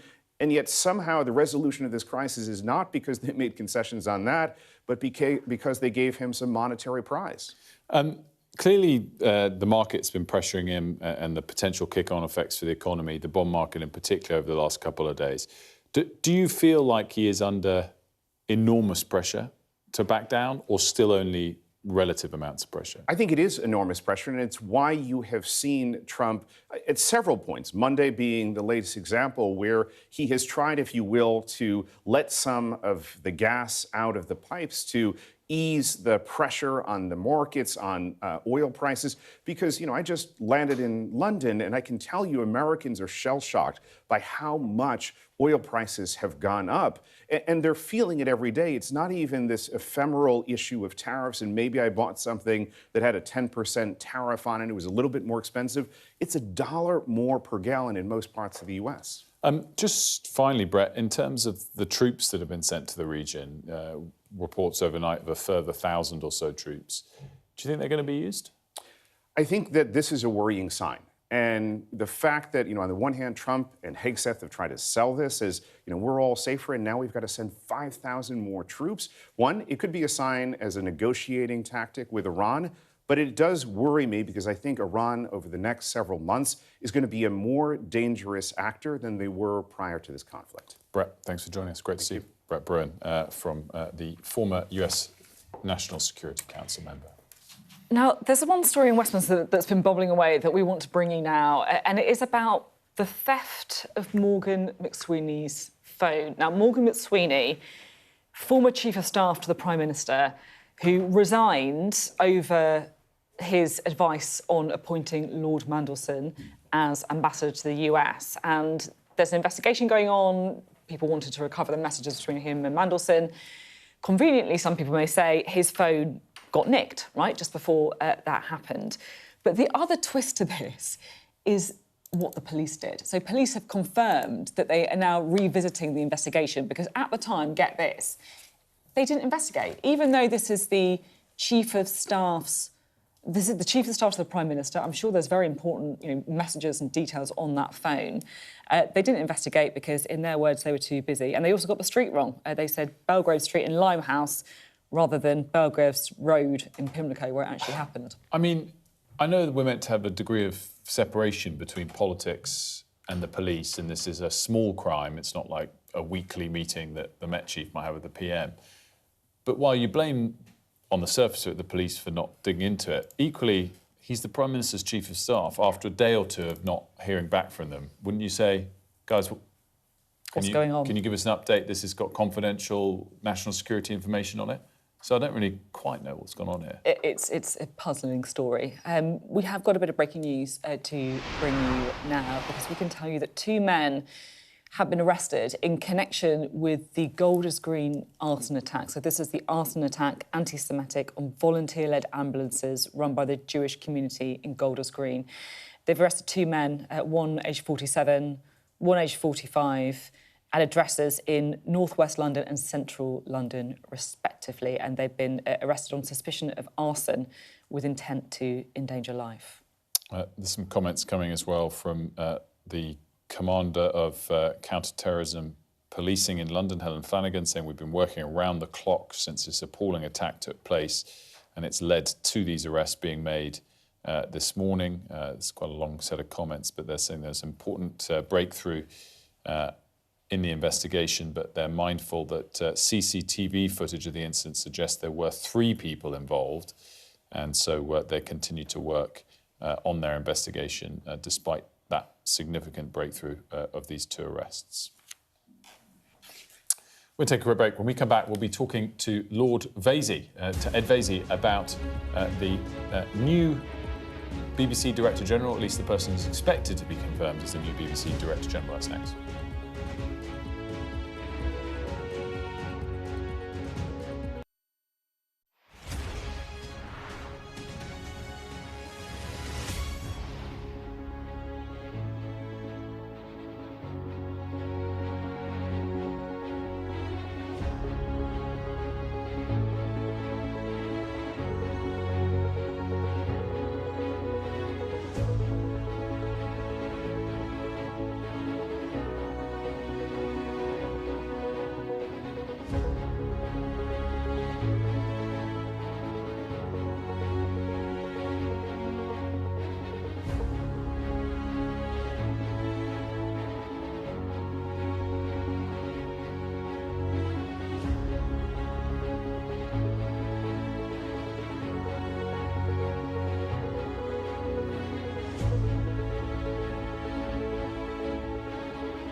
What's the best thing about being a Sky News journalist? Who's funnier? Being a Sky News journalist. A special edition of The World with me, Yalda Hakim. Pakistan had the right to respond. You're like, what? Historic day here today. Congratulations, this is a huge moment. But what happens now? The best thing about being a Sky News journalist? They call him the king of the jungle. Being a Sky News journalist. Yusra Al-Baghir has this report, and this is what's left of it. As a woman of colour, how did the Harris campaign speak to you? People risk their lives to speak to us for this report. Mr. Zuma, Sky News. We're trying to see as much as we can. Welcome back. Well, in the minutes before Donald Trump's now famous Truth Social post on Monday that announced a 5-day pause on strikes against Iranian energy infrastructure, a number of well-placed bets on oil contracts were placed. Those bets have sparked questions about whether market insiders are profiting from the war. Well, Ed Conway, our economics and data editor, has been taking a look into what's going on. Normally, in these screens, in the last few weeks, we've been talking about the economic implications of the Iran war. But this time, I want to talk about something else. It's kind of a mystery story. It's a mystery story. And the mystery begins with this. This was the Donald Trump social media post, Truth Social, that for a lot of people made them think that maybe this war might be coming to an end. At the very least, it had a big impact on markets. And the thing I want you to focus on is not necessarily the text of this, but it's the time it came out. 11:05, that's UK time, so 11:05 in the UK. It was morning, earlier in the morning in the US, obviously. And look at the impact that this had, OK? So this is showing you the crude oil price. It's the US kind of benchmark of the crude oil price, WTI as it's known. And you can probably spot already the moment that Donald Trump post happened. The oil price went down really sharply, and we've had lots of ups and downs, lots of volatile days on markets in recent days. But this was something else. As traders went out there and they basically said, we're selling oil because we think that things might get a little bit better. But here's what I want to focus on that you don't normally see in these charts. Not just the price, so that's the oil price, but the volumes. You can actually look at this. You can look at just how many people are buying and selling at any given moment, and have a look at volumes. So these bars are showing you the volume. So at the given moment that obviously that Donald Trump post happened, you had this massive increase in a lot of people going out there into the market and say, look, something's happening. We need to actually act on it. For the most case, selling at this point. But here's the curious thing, and here's kind of where the mystery is. I want to kind of zoom in on this area here. So I'll kind of zoom in so you can see. This is just the volumes of people going into that oil market and kind of, for the most part, selling after that Donald Trump post. You can see there's this real spike in activity, a lot of people going in there, kind of this frenzy, and that's the kind of flip side of prices. But look at this. 15 minutes before that Donald Trump post, there was a very big amount of trading volume. Very big. In fact, actually, when you're looking at that amount of volume, that spike, that was the biggest trading volume that we saw that day. We're starting here just at 8 o'clock in the morning. We're going through to that moment of the Donald Trump post. Relatively quiet volumes, not much going on in the market, and then all of a sudden that. And if you're wondering, OK, maybe this was just a one-off, it was someone who made a lucky bet, have a look not just at this. So this is WTI, it's one measure, the US measure of oil. Have a look at Brent, which is the kind of the European, seen as the international measure of oil. Again, the same thing. Donald Trump makes his post, flurry of activity, lots of people there. But look at that. Again, 15 minutes before that Donald Trump post, a very big trade. Now, it's unclear whether it's just an individual or whether it's a kind of group of people, but what you do know from just imputing what the potential value, the notional value of those trades just on oil would be, it is staggering amounts of money, life-changing amounts of money, $580 million. Someone has just made a real killing on this, and it's not just oil. So that's oil, two different measures of oil. But now have a look at the S&P 500. So this is S&P 500 futures. It's the biggest kind of stock market, equity market in the world. Same thing again. Donald Trump posts. The price goes up because people are getting very hopeful. Volumes go up at the same time. And if we zoom into the volumes, once again, what do you see? Obviously, there's the volume after Donald Trump made his post, but 15 minutes before, this is actually 10:50 UK time, a very, very big trade. As I say, life-changing amounts of money, hundreds of millions of dollars were potentially made in those moments in this curious trade that seemed to come out of nowhere, leaving a lot of people wondering, was this just luck? Or did someone actually know what the president was about to say? A Conway there. I mean, it's pretty stark, isn't it? Yeah, and brilliant analysis highlighting it. Do you know what the slightly crazy thing about this is over the last 18 months, a lot of people involved in the markets aren't that surprised to see this example again. It's happened quite a lot. And I think one of the bigger questions a lot of people have is, how is this what seems quite clear insider trading, but this broader question of kleptocracy, you know, send your property developer friend to do peace negotiations and some kind of hotel deal comes out the back of it. How is that not hurting the administration more? And I think there's sort of two big takeaways probably for why that's been the case so far. One is that the economy's been quite strong. And, you know, there's a real sense in America, you vote with your wallet, you care a bit more about your own finances. And as long as the economy's strong and the stock market's strong, perhaps that's why people have turned a bit of a blind eye to this. The other thing is it that stark? You know, this thing about will there be a development deal down the line, is it sort of hinted at the conflict of interest and it might materialise down the line. This is quite clear and quite immediate. So it will be really interesting to see if it starts to hurt approval ratings and affect those things.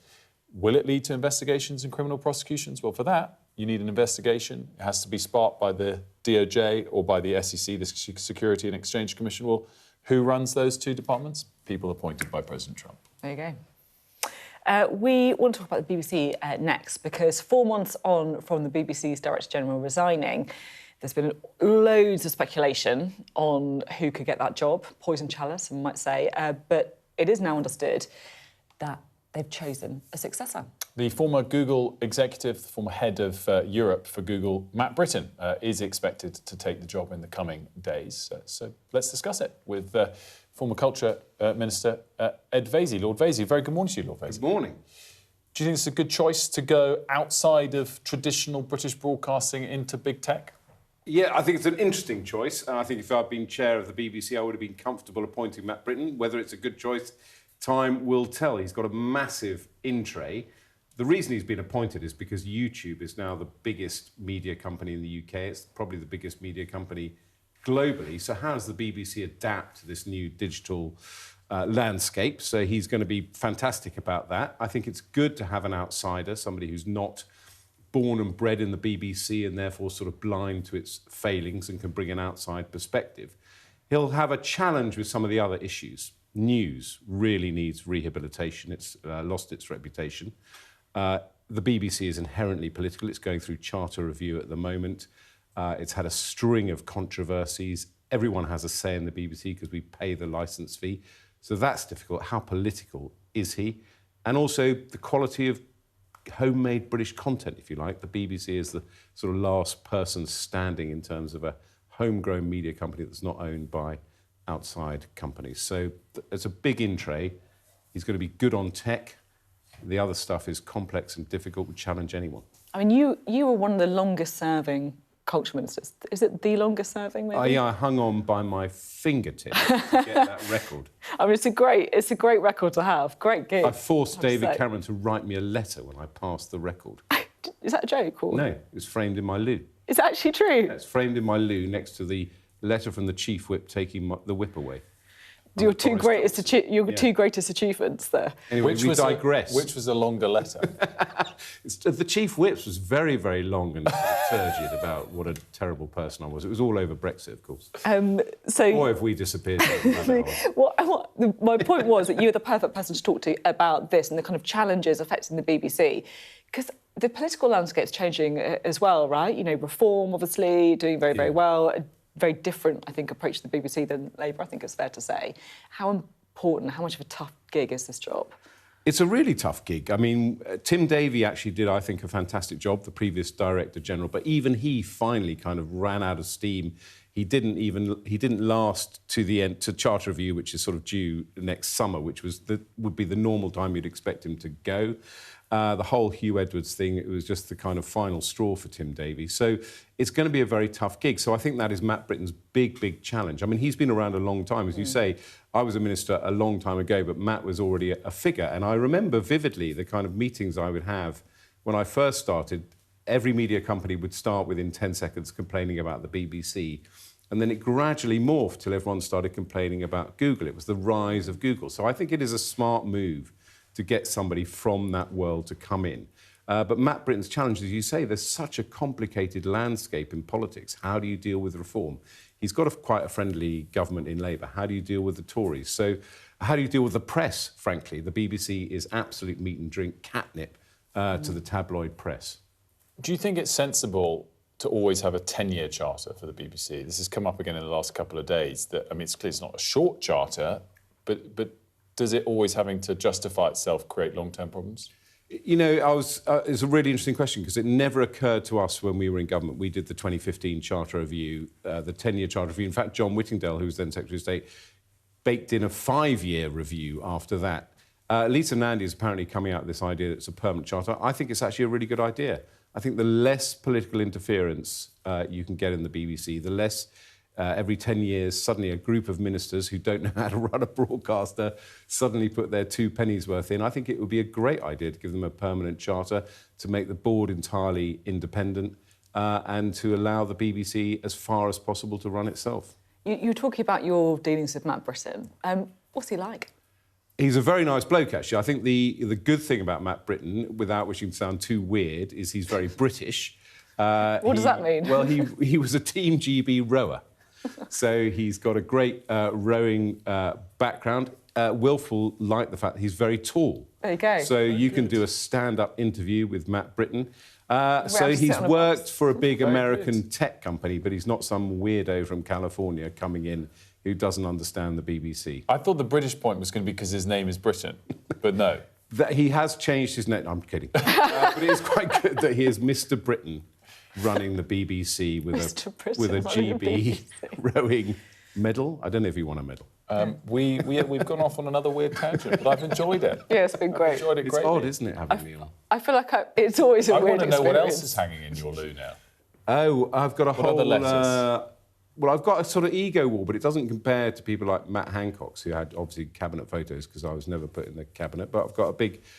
We had a big photo in the House of Commons when the 1922 committee celebrated its 90th anniversary. When you guys still had quite a lot of that's MPs. good. We just had a photo of all the Tory peers in the House of Lords. I got that printed up and framed. That's good. We've still got a lot of Tory peers. Yeah, but we're losing 45 in about a month. That's very sad. I'll There come you on and go. talk about that if you like. Ed Vasey, great to see you. Thank you very much. Good to have you on.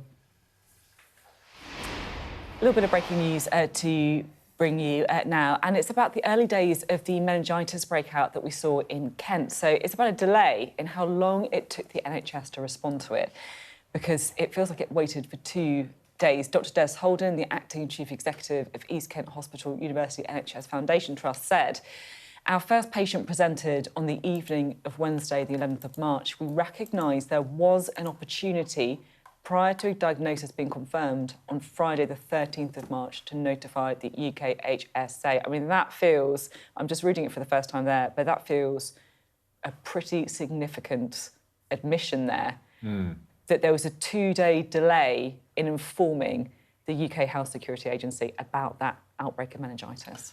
It also really highlights how formal these things have to be, that it's not kind of automatic, do you know what I mean, that everyone's already talking to each other. It's quite an eye-opening revelation, as you said, albeit, of course, good news in the last couple of days that a number of cases have been falling again. Just before the end of the hour, we are going to try and do something a little bit lighter amid all the heavier news. We're going to be talking to Pauline Roberts from the Natural History Museum's Wildlife Photographer of the Year competition.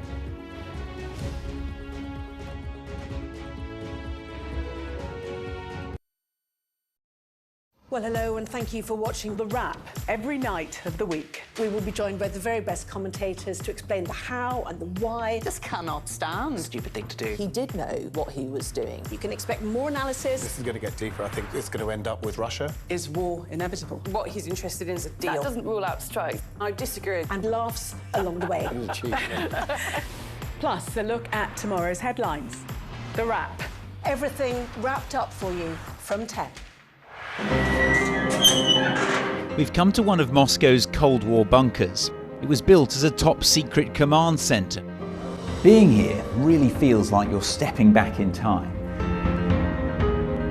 I'm Ivor Bennett, Sky's Moscow correspondent. A show of military might and menace. Courage, bravery and sacrifice will win the day. It's a new subject. They'll learn about combat drones and some how to handle a Kalashnikov. The Kremlin continues to put forward its own version of events, both present and past. There's no mention of the fact that Russia invaded its neighbour. That's rewriting history, isn't it? Now we have to read it carefully. Vladimir Putin put forward his plan for a ceasefire in Ukraine, telling Kiev, pull out of your eastern territories and the war will end. Why should the West trust you? Frankly, I don't care whether the West trusts us or not. Vladimir Putin is already the Kremlin's longest-serving leader since Stalin. The question is, what will a fifth Putin term mean for Russia and the world? Why do you support Vladimir Putin, Mr. Segal? I can't answer questions that stupid. I've watched Vladimir Putin attempt to create a new world order. The St. Petersburg Economic Forum was the backdrop to Vladimir Putin's latest verbal volley that Russia could send missiles to other nations to target the West. Ambassador, I wonder, shall we have a quick word for Sky News? Is the West right? Are you fueling Russia's war machine? Swedish media, oh my God, you're not afraid of being here. American journalist Evan Gershkovich is on trial here, but was first on display. Russia says Evan Gershkovich was caught red-handed, but has never produced any evidence to back that up. Sky News. Get the full story first.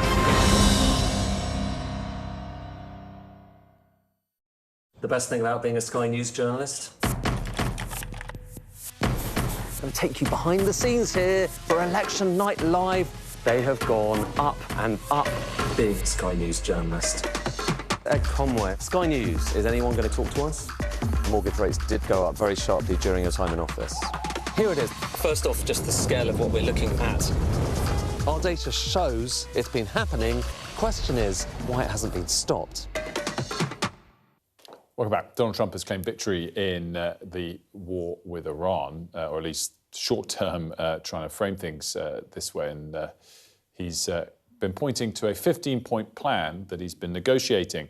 And let's discuss all of this now in more detail and the likelihood that it is real or not with the security and intelligence expert, Danny Citronich. Thanks so much for joining us, Danny. Good to see you.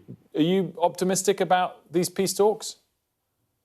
No, definitely not. We have to admit that the gaps are very wide.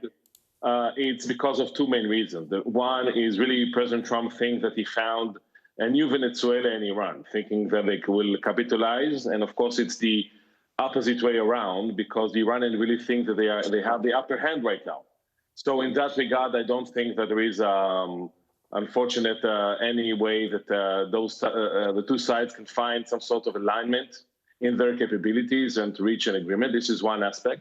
And the second, we have to remember one other element that is happening right now is, sorry about that, because we have, sitting in my, actually, it's interesting, I'm sitting in my home bunker in a way, and we have an alarm now from because there are alarms now. There is a missile being launched to where we sit from Iran. So as you can see, we joined my family because of that. Well, it's very positive to see you smiling through this. Just tell our viewers well, not exactly where you are, but which city you're in and how often you've had to take cover in your bunker.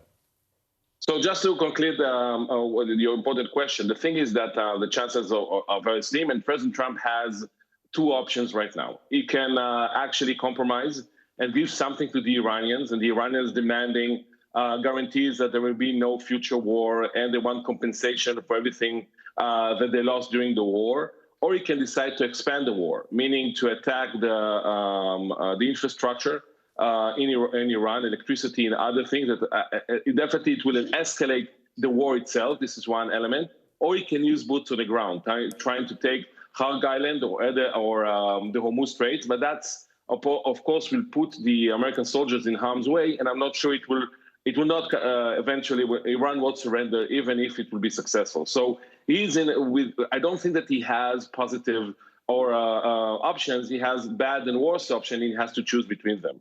To the other question, definitely from the war started, Iran is doing something very interesting that they didn't do in the previous war. Actually, it's not launching big barrages or salvos of missiles, short barrages of salvos, but along the day. So actually, it's actually meant to disturb the Israeli way of living. And actually, we're not going to work. We don't have schools. So in their mind, they're managing to disrupt that and creating some sort of psychological effect on the Israeli population. Do you think that Israel is warming to kind of toning down its attacks on Iran, or is that a long way off? Well, I think that we have to admit that despite the operational achievement that we had during the war, and definitely we have with the cooperation between IDF and CENTCOM, we cannot stop the firing until the last missile or the last launcher. It won't going to happen because of the fact that the Iranians prepared for the war itself.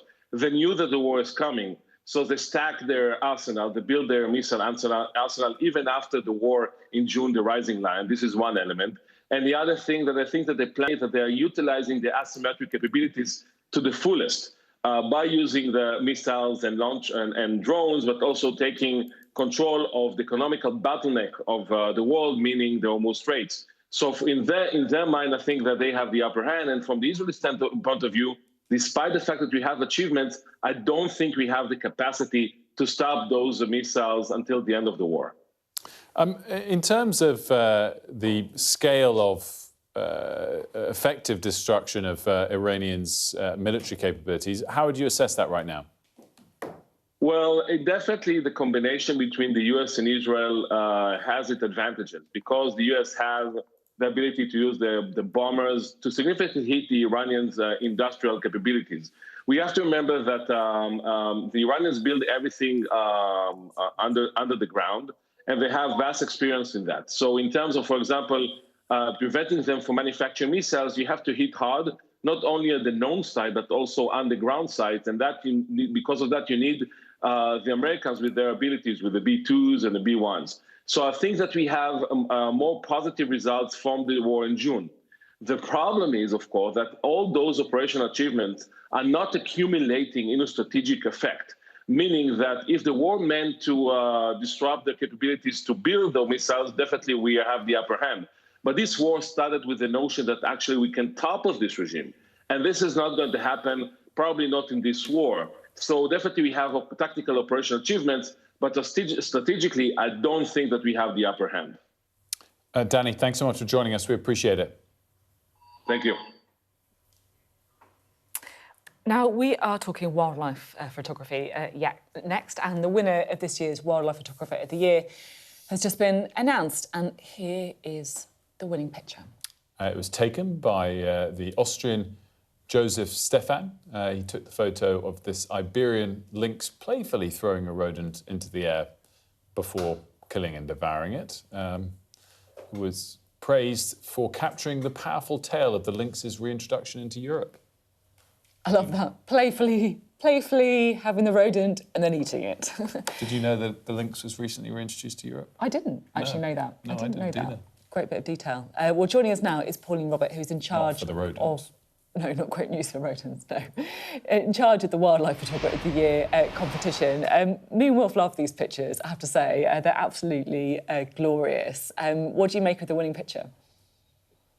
Good morning. Well, we're absolutely delighted that this picture has won. It's not just an incredible behavior. It's very common for young cats to play with their prey, but it's, as you said it's a great conservation story. The Iberian lynx was on the brink of extinction just in the early 2000s, and it's really come back with over 2,000 now lynx in Spain.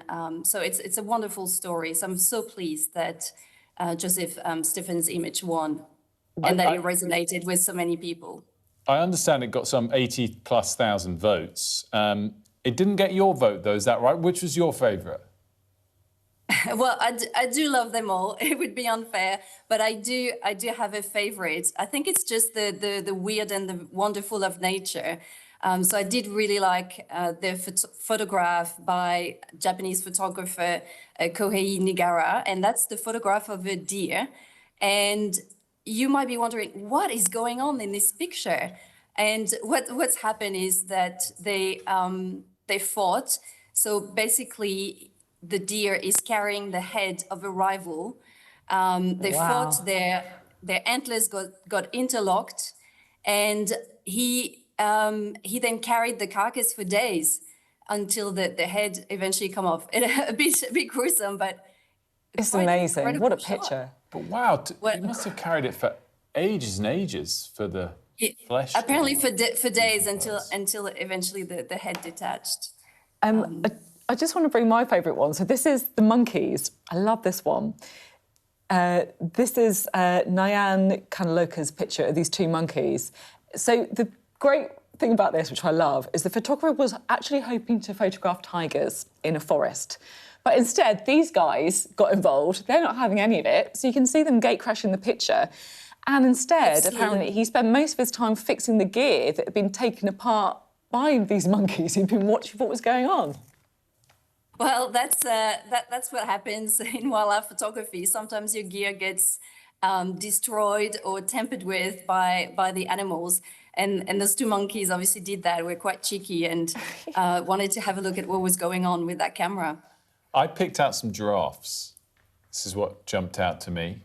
I don't know the background of this. You've really prepped this hard. I love these pictures. Got detailed background on your one. Impressed. I didn't know that we were meant to do that. Is Come on, this is beautiful. It's amazing. I know the background to this one as well. Do you? Yeah, there was rain and they're walking out through the mist. How do you know all of this? Because I looked at this is a great. I love this one as well. It's a gorgeous picture.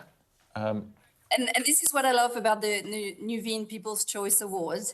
It's got something for everyone. Everyone likes a different one for different reasons, but the lynx image really topped the chart completely and really stole the hearts of the voters.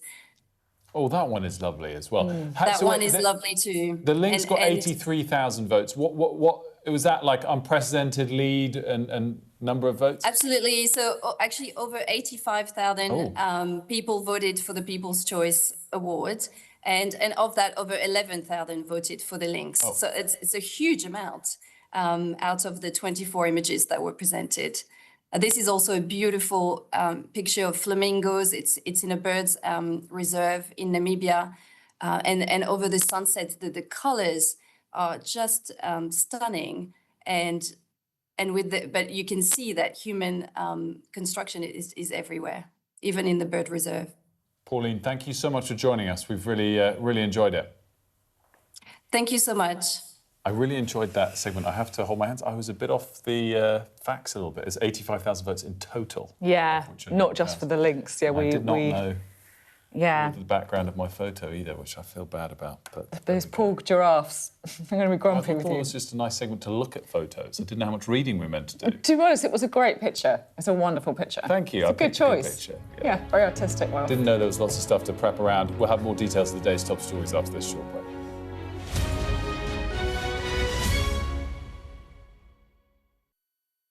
What's the best thing about being a Sky News presenter?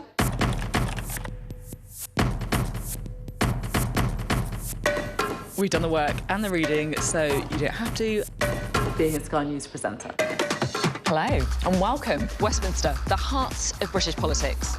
I'm so sorry about what happened to you. So what on earth is going on? It's not true. Can I tell you what I think? It's really unusual. Mornings with Rich and Frost. Let's crack on. Let's get started.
Good morning, it's 9 o'clock. Welcome to Mornings with Rich and Frost. Sophie and Wilf, good morning from me as well. Let's get to it. Breaking news, 2 men are arrested in connection with the anti-Semitic arson attack on Jewish ambulances in North London. The NHS Trust handling a recent deadly meningitis outbreak admits an opportunity was missed to tell the UK's health agency earlier. Donald Trump says the US has won the war with Iran amid reports he's sending at least an extra 1,000 troops to the Middle East. We're also talking council tax. We all pay it, it's going up today, so we've been digging into the discrepancies and how much you owe depending on where you live. Meta, the owner of Facebook and Instagram, has been fined $375 million over child safety breaches.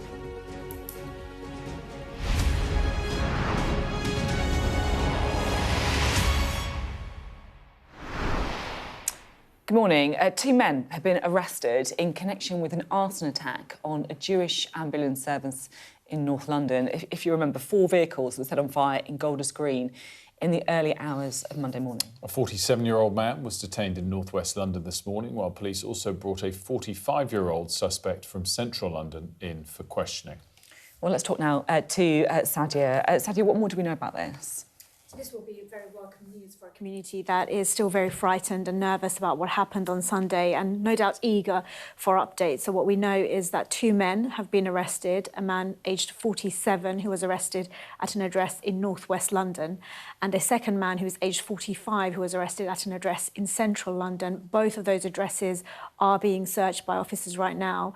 They've been arrested on suspicion of arson with intent to endanger life.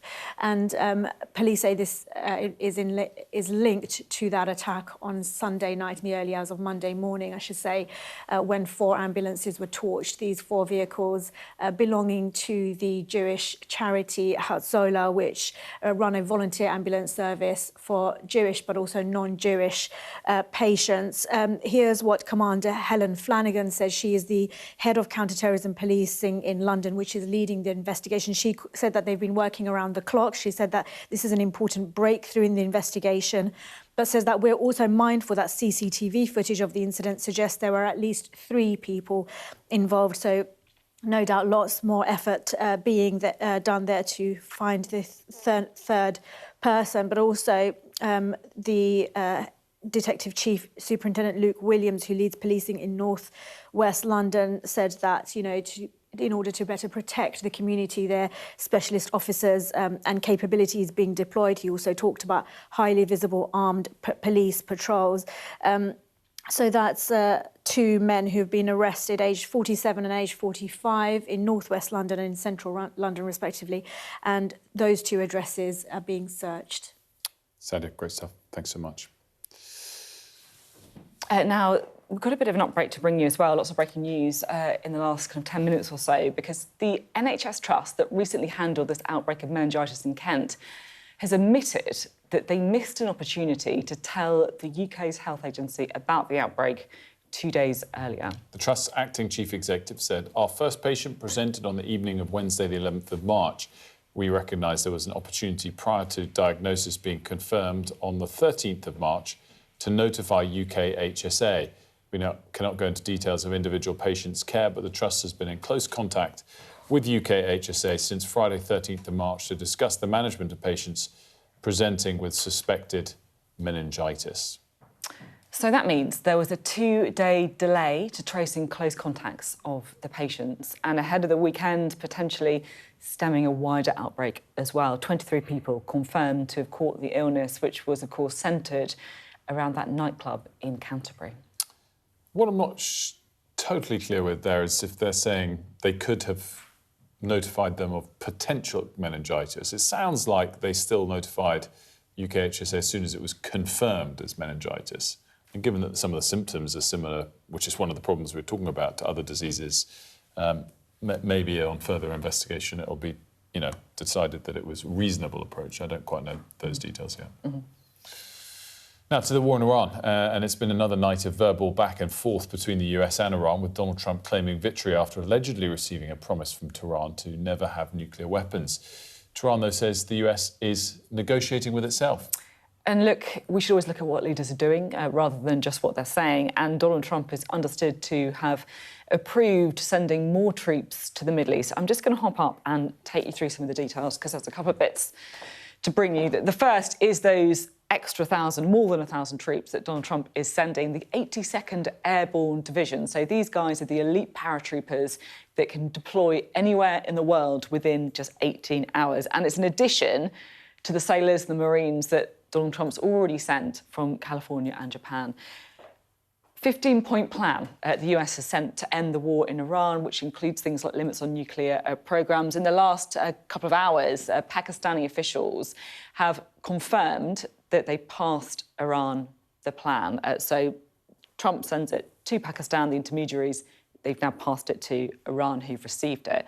And we've got an update on the Strait of Hormuz, of course, which is all about the oil prices, that critical shipping lane. Iran says it's partly reopened, telling the UN that non-hostile ships can pass through. So what is Donald Trump saying? Well, the latest update we can bring you is that another address from last night where he gave some pretty cryptic remarks about a gift from Iran.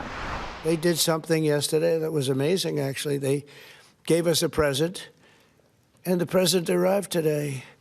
And it was a very big present worth a tremendous amount of money. And I'm not going to tell you what that present is, but it was a very significant prize. And they gave it to us, and they said they were going to give it. So that meant one thing to me: we're dealing with the right people. Is that nuclear related? No, it wasn't nuclear related. It was oil and gas related. And it was a very nice thing they did. But what it showed me is that we're dealing with the right people. President Trump there overnight. Meanwhile, this morning, an Iranian military spokesperson has mocked the US's attempts at a deal for a ceasefire. The strategic power you used to talk about has turned into a strategic failure. The one claiming to be a global superpower would have already gotten out of this mess if it could. Don't dress up your defeat as an agreement. Your era of empty promises has come to an end.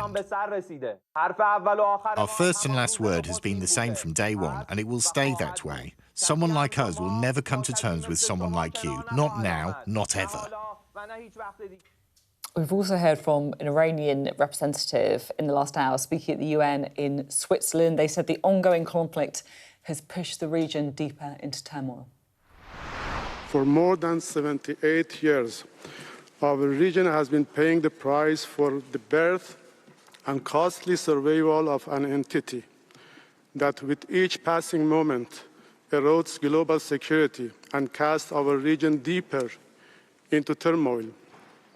And the suffering is compounded when false and fabricated narratives replaced with realities are accepted as truth, when defenders are recast as enemies.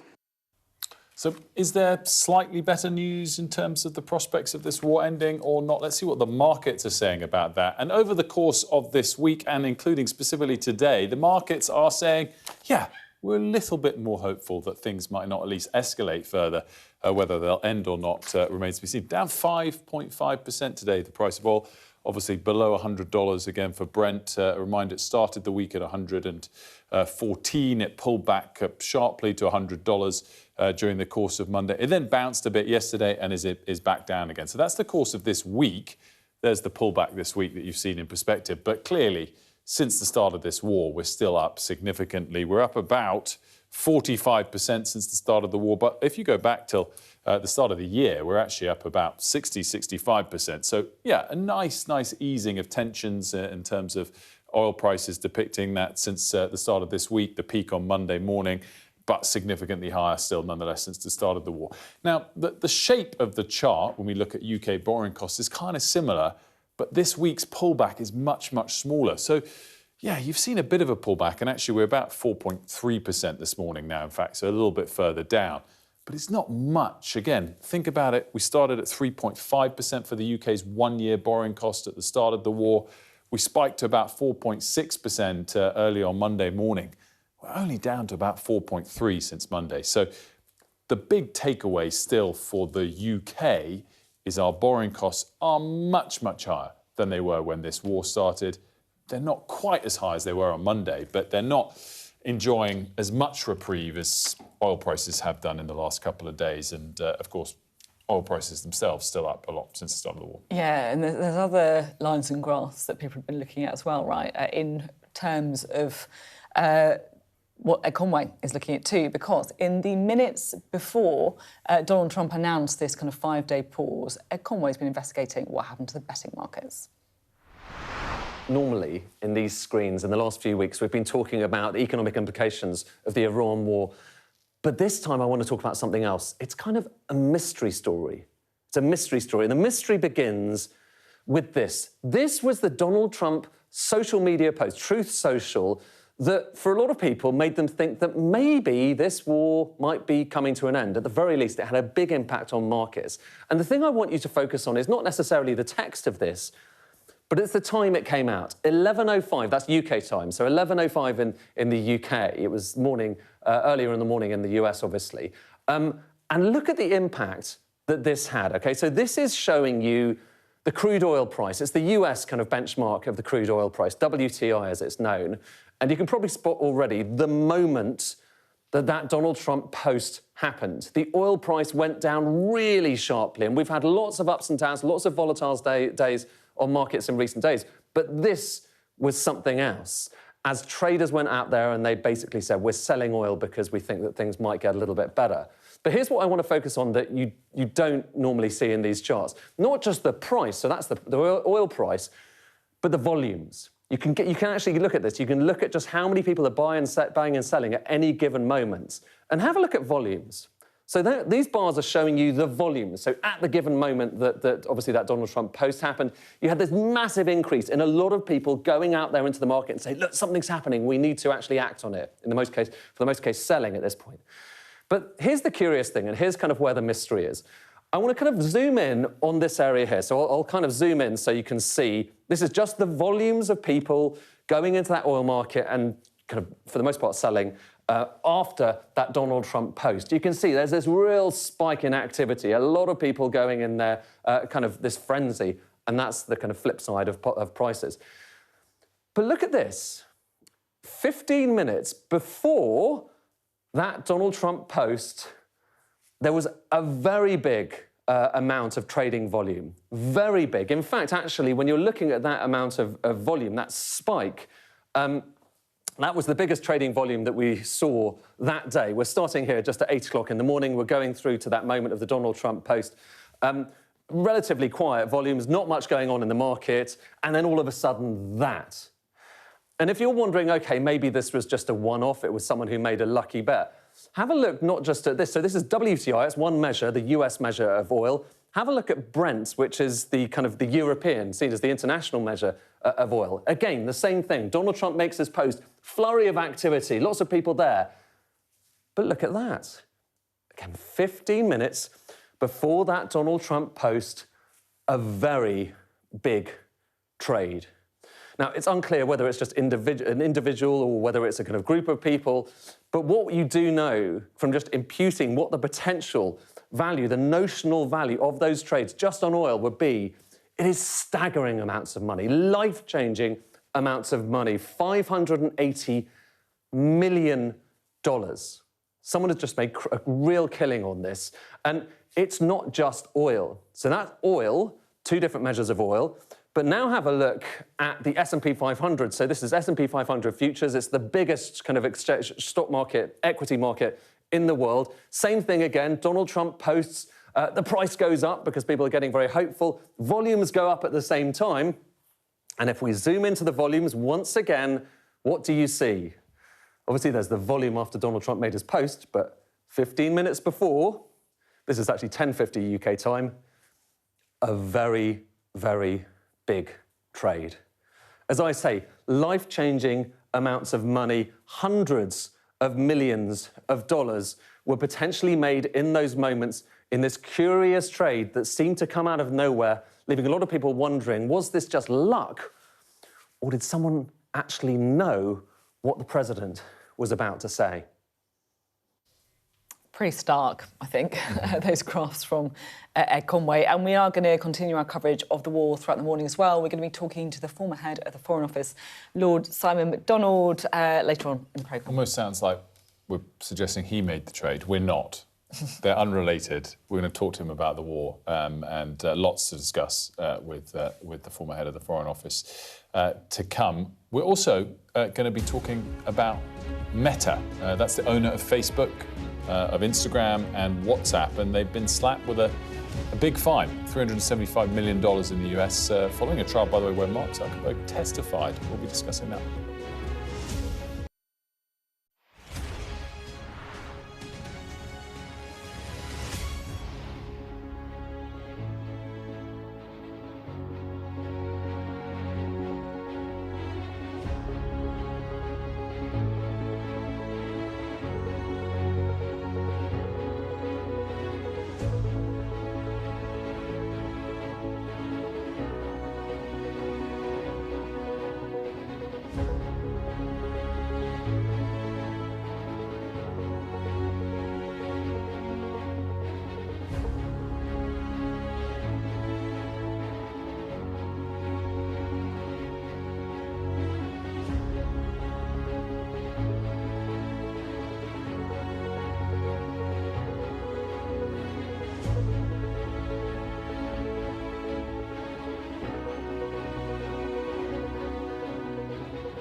What's the best thing about being a Sky News journalist?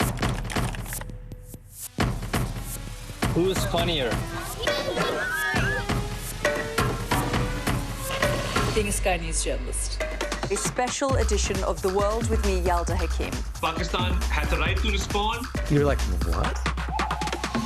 A historic day here today. Congratulations, this is a huge moment. But what happens now? The best thing about being a Sky News journalist? They call him the king of the jungle. Being a Sky News journalist. Yusra al-Baghir has this report, and this is what's left of it. As a woman of colour, how did the Harris campaign speak to you? People risk their lives to speak to us for this report. Mr. Zuma, Sky News. We're trying to see as much as we can. Welcome back. We wanted to update you on quite a significant moment in the US in terms of efforts to curb social media companies' overreach. You might remember Meta, which owns Facebook, Instagram and WhatsApp, has been facing a number of high-profile state-based lawsuits across the US. And one of them, they've lost. The company was ordered to pay $375 million after a jury in New Mexico found them liable in a child exploitation case. The jury found the company violated state laws by harming children's mental health and safety and concealed what it knew about child sexual exploitation on its platforms. Really significant moment. Zuckerberg, as you can see from this video, he testified in this case. Obviously, the jury ruled against his company. It is a $375 million fine, very significant on a very important topic, and there's other similar state cases that are unfolding, so there could be more to come. The flip side to all of that, obviously, is it's not a criminal case, it's not a federal case, and they have already said they're appealing it. It took 3 years to get to this point, 3.5 years to get to this point, so appeals will take similar kind of moments. So we're not going to get real culmination for a while, but really significant moment. Yeah, and it adds to the backdrop of increasing pressure and scrutiny of social media companies. Like here in the UK, of course, the government is looking at whether or not to introduce this ban of social media for under 16s. They've got a trial going on, a pilot, with 300 teenagers in different groups. So some of them are not going to have any nighttime social media, some will have a limit of an hour a day, some will have it banned completely, some will business as usual, and they're going to track it and see the impacts. Quite interesting. Yeah, quite interesting. And taking a bit of time to try and get it right rather than rushing to the Australian-style ban. Yeah. That the Tories might have favoured. Yeah. Speaking of the Tories, that was a seamless link to the Chancellor, Samel Stride, who joins us now to talk about those inflation figures, the economy. But I guess the social media thing is quite interesting as well. I mean, the government's saying, look, it's right to take the time and to make sure they get it right rather than to rushing into something quickly. Well, we need to look at it carefully as to what the details should be. But I think the fundamental principle is that under the age of 16, I think there should be a ban on the use of certain elements of social media because it can be incredibly damaging to young people. Are you addicted to it? I use it probably too much, and I think my children probably do too. So, I do think that action needs to be taken. Yeah. You're here to talk about the economy and those inflation figures. Currently, 3%, the latest figures coming in, but obviously we're expecting it to tick up. Yeah, so 3% is not a good number. It's 50% up on where it was on the day of the last general election. That sees us with the highest inflation in the G7, and we had the highest inflation in the G7 last year as well. And of course, that figure is not impacted by the Middle East war at all. It's looking back before that moment. And I think that's part of the story of an economy that's actually not in the right place when it comes to leaning into that kind of external shock that we're now going to experience from increased energy costs. I guess part of the reason, as you would put it, we're not in the right place is because of the high debt levels. Hangover, many would say, from you guys. So we had plans, and if you look at the forecast back at the time of the last election and the last budget under us, of bringing that debt level down, bringing the deficit down, not going out and borrowing and spending the vast amounts of money that this government has actually done. But I guess people so a different say, approach that would have led to a different conclusion. Look at what you've done rather than what you say you're going to do. It's usually my... Well, plans matter. And on the day of the general election, in fact, we had inflation bang on 2% on its target. We had unemployment at a near record low level, near record high levels of employment. We had the fastest growing economy in the G7. So we were moving in the right direction. What this government has done is to jack up taxes, particularly on business, which has been inflationary because some of that's been passed on by way of higher prices, borrow and spend a lot, elevated inflation, and we're going to get an inflation shock now, high and rising unemployment, low and sluggish growth. That doesn't leave us in the best position. What they should do, Sophie, is to start getting on top of public spending, particularly the welfare bill, getting people off welfare and into work. That will make a more resilient economy and give the government the space to provide the support to people going forward as may be necessary. Part of the reason for the higher debt is because of the Liz Truss decision for this bailout on energy bills that was universal, right? It helped everyone with bills, but it costed a lot of money, £37 billion.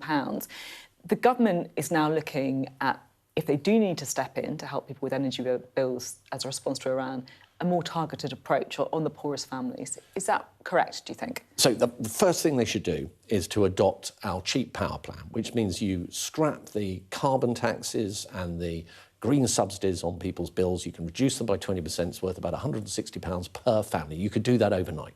They should also not put up fuel duty in September. That will put more pressure on motorists at the pump. And we should exploit our oil and gas that we have in the North Sea. It's absurd that we are importing this stuff, typically gas from Norway, where they're actually extracting it from the same part of the seabed as we are deciding that we're not going to extract it. Just to try and pin you down, though, if there is direct help for people on energy bills needed, should it be targeted towards the poorest families? Well, inevitably, when anything comes forward, we will look at the detail and there will inevitably be some element of targeting around that, but we really need to see the detail. But my point would be you need to control spending if you're going to be able to afford to do what's necessary, and the government's not doing that. And we put forward clear proposals on that, as well as doing things immediately on their bills. Just finally, I just wondered if I could ask you about the kind of mysterious case of Morgan McSweeney's phone. The Prime Minister's former Chief of Staff, who resigned over his recommendation of Lord McDonald as US ambassador. Phone got stolen, which obviously would have been of use to the investigation, but the police then didn't investigate it. I mean, what do you think that says about, I guess, the kind of state of policing? So I don't know all the ins and outs of that, but I think one accepts at face value that Morgan McSweeney had his phone taken, I think he said, by somebody on a bike, which is not untypical. It just does seem rather convenient that a lot of information that would otherwise be potentially useful and embarrassing is now no longer accessible. Do you think it says something about whether or not police are investigating crimes, the fact that this is someone right at the heart of Whitehall government and then don't have a look into it? Well, more broadly with the police, I think what we need more police, and we put forward a funded package for 10,000 more police officers if we were in government, and we need to give them the powers to really get stuck into some of these kind of issues, particularly in crime hotspots with surge policing, as it's typically called, but to give them the powers to stop and search and track down these people and stop them doing what they're doing. OK, thanks very much indeed. Mel Stride speaking to us there. Coming up, we are going to continue our coverage of the war in Iran. We'll speak to the former head of the Foreign Office, Lord McDonald, about what's happening in the Middle East.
Welcome back. Back to the war in Iran, and Pakistan officials have reportedly confirmed that Iran has received the US's 15-point peace plan, but whether Iran is willing to sit up at the table and really discuss things, of course, up in the air. Lots to discuss. We're joined now by the former head of the Foreign Office, Lord McDonald. Very good morning to you. Thanks so much for joining us.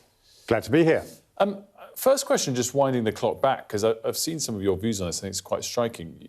Do you think we should have let the US use our bases on day one of this conflict? I think we should have let them use their bases on our territory on day one.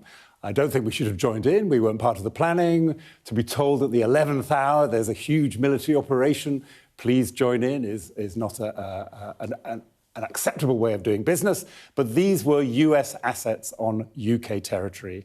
The US is our closest ally. I think we should have let them use them.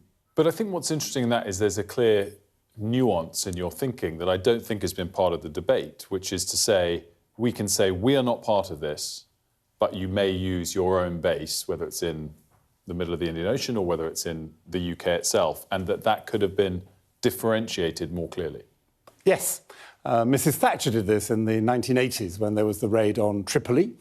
She wasn't pleased about it at all, but the US needed to use bases in the UK and she let that go ahead. With all that in mind, do you think that we've significantly damaged relations with the US by not doing that, or is this going to be a blip in the ocean long term? There's so much going on, I think, with so many different players. I think this will quickly be overtaken, already has been overtaken, but it's good to look back and to draw lessons. And I think our main ally expected and should have been given more immediate help. Does it change itself where we should be with our defence spending going forward? And what is your view on that, either because of this factor and our ability to continue to rely on the US, or just more broadly? The plan already announced to get to 3.5% is even more urgent. We've laid things out for some distance ahead. What is happening now, I think, shows that we should accelerate those plans, at least to get to 3.5%. The ambition to get to 5% can be looked at later on. Can I ask you what's going on with these peace talks? Because in the last kind of hour or so, Pakistan has said that Iran has received a 15-point plan. Should we take it at face value? Is it a real thing? Could it solve the war? Are you more sceptical? What's going on? Anything that President Trump tweets is to an extent real, because he's the single most important and powerful player, and he is pushing this. And some things happen after the announcement, for sure. But it feels as though something is underway with Pakistan. Pakistan is a logical intermediary between the United States and Iran, a neighbour of Iran, fairly good relationships with both governments. So, yes, I think it's real, but whether it has the substance the president has claimed, not yet known. Yeah, because, I mean, Iran's saying that America's negotiating with itself. Yeah, Iran is also not a straightforward player. There are leadership questions in Tehran because so many were taken out and those that have replaced are lying low. But Iran needs this conflict to end just as badly as the United States. So whatever they're saying in public may not necessarily be matched by action in private. That's so interesting. And you're saying there that Iran needs it to end, the US needs it to end. Does Israel have a different aim here? Yes. Israel is determined definitively to degrade Iranian facilities, particularly nuclear and missile, and they also want them to stop supporting their proxies who are problems for Israel in the region, namely Hezbollah, Hamas and the Houthis. We've obviously assessed a lot the sort of reaction to this war across various different countries. US obviously is very relevant, Europe's quite against it. What about in Israel? I mean, there's been moments in the last couple of years where Prime Minister Netanyahu might have been weakened sometimes significantly. Is he very strong again now? Yes. And Mr. Netanyahu has been planning this war for most of his political career.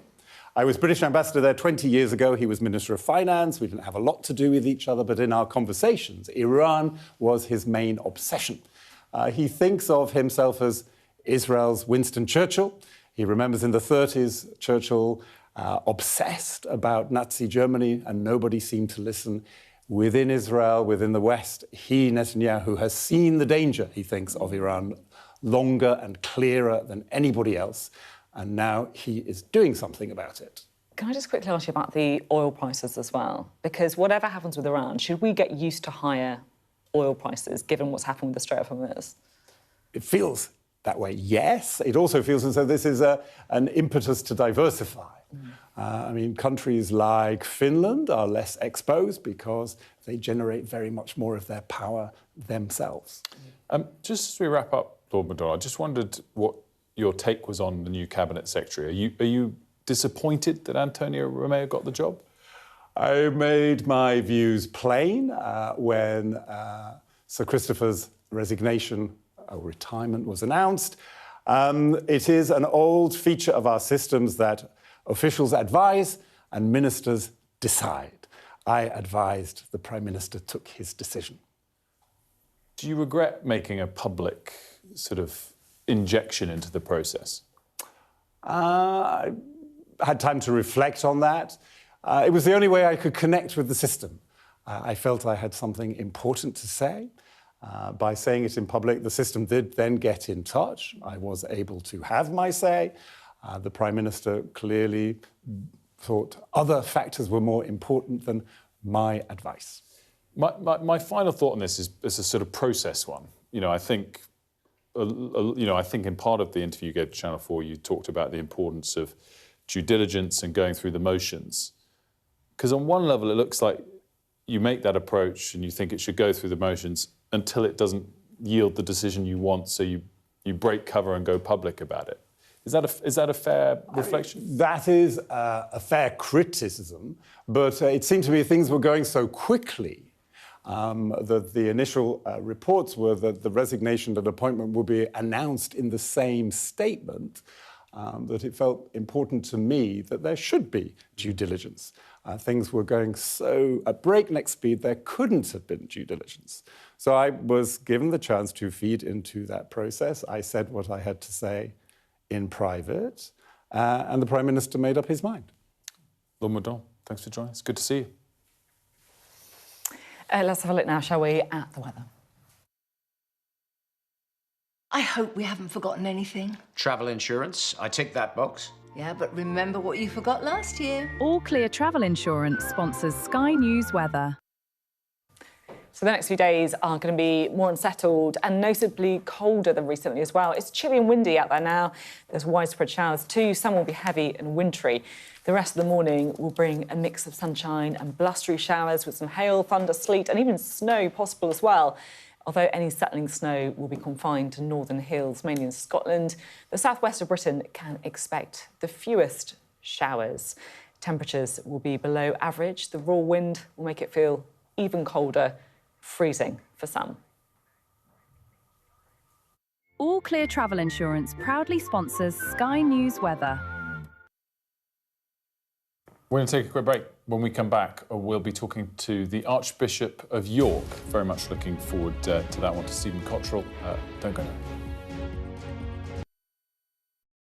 Well, hello, and thank you for watching The Wrap.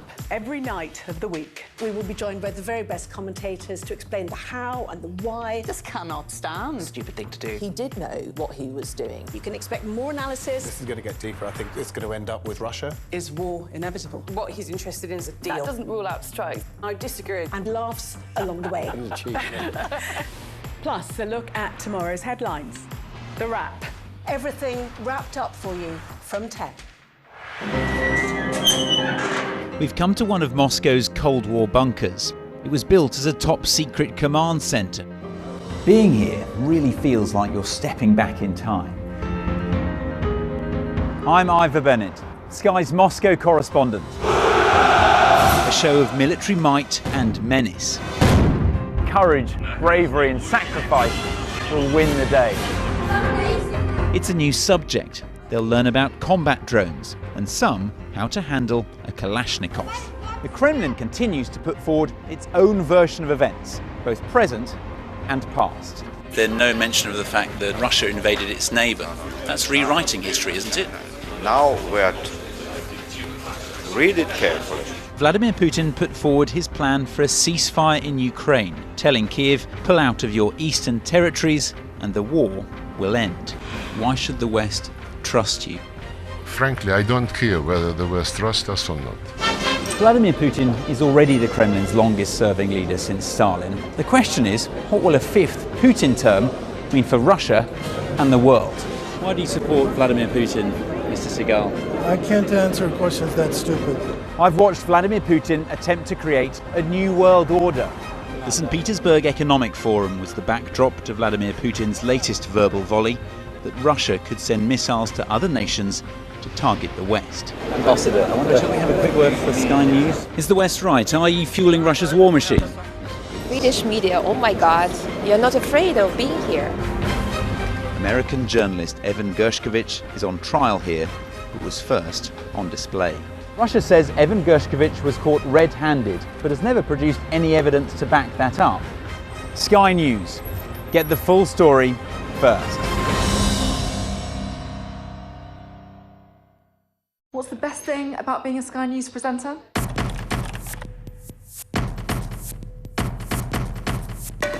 We've done the work and the reading, so you don't have to. Being a Sky News presenter. Hello and welcome. Westminster, the heart of British politics. I'm so sorry about what happened to you. So what on earth is going on? It's not true. Can I tell you what I think is really unusual? Mornings with Richard and Frost. Let's crack on. Let's get started. Welcome back. Now, Dame Sarah Mullally is going to be installed as the first female Archbishop of Canterbury ever today. The service is happening at Canterbury Cathedral and it marks the symbolic start of her position as head of the Church of England after her appointment in October. Joining us to discuss that and other topics is the Archbishop of York, Stephen Cotterill. A very good morning to you. Thanks for joining us.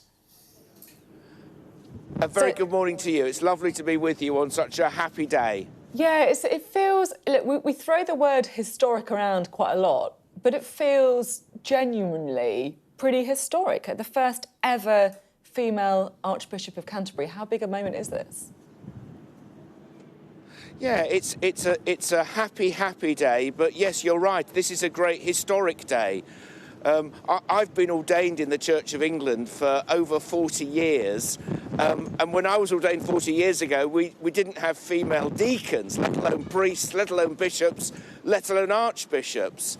And I've seen that whole journey, and it's brought such blessings to the Church, and I kind of feel today that journey is complete, that within the ministry of the Church of England, there is inclusion for women and for men. So I couldn't be more pleased, and I think Sarah's ministry as Archbishop of Canterbury is not just going to be a blessing to the Church of England, but to our nation, and I also believe to our world. You know what, I can feel your genuine happiness at this. You know, I can feel it kind of coming through the TV screen. There will be some people in the church... Because there will be some people in the church who, I guess, are worried about it. They're traditionalists, they're uncomfortable. How widespread do you think that feeling is, or is your kind of joy, your genuine happiness, more widespread? Yeah, so I think for the vast majority of people in Britain, whether they be Christians or members of the Church of England or not, I think they're delighted because we want to be an inclusive society. Where women and men have equal opportunities to thrive and be the people God has made them to be. So I think most people are rejoicing. I fully understand and respect that there is a group within our church who, for reasons of their own theological convictions, are not able to fully accept the ministry of women as bishops and priests. But also they have been so gracious and supportive of Archbishop Sarah, because one of the other things that really matters to us is yes, we want there to be full inclusion, but also we want to live with difference and acknowledge that difference. So I believe the whole church will be rejoicing today, and we look forward to Sarah's ministry, and I think I also want to say this is what our world needs. Our world needs to find ways of inclusion. Our world needs to find ways of living across difference, to respect difference, to live with difference.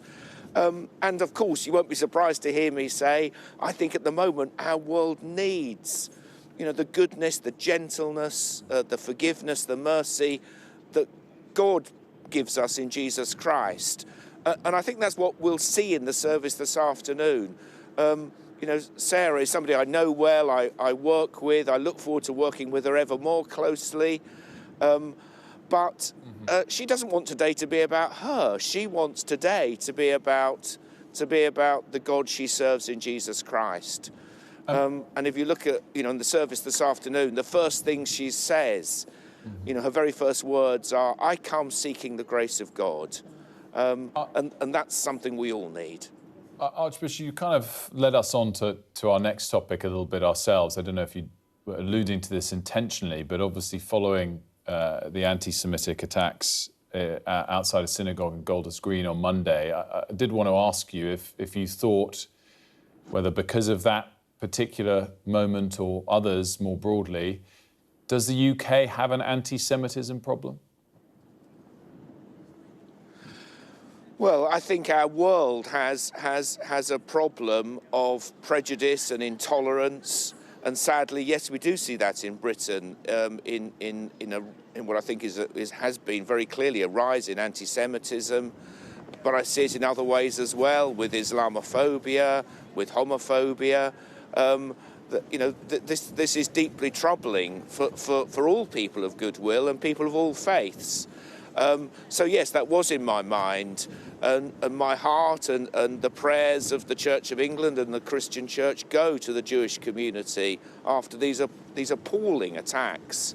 On an ambulance service, which was actually serving the whole community. I think we need to understand that these attacks on one community are an attack on all of us, on all people of faith and on all people of goodwill. And I know that if Sarah was here alongside me, she would be saying the same thing, and she would be reminding me, that the message of the Christian faith is a message which at its heart invites us and requires us to love our neighbours as ourselves. That's a simple message, but goodness me, it's one our world and our nation really, really needs. What do you think causes and leads to stark religious hatred?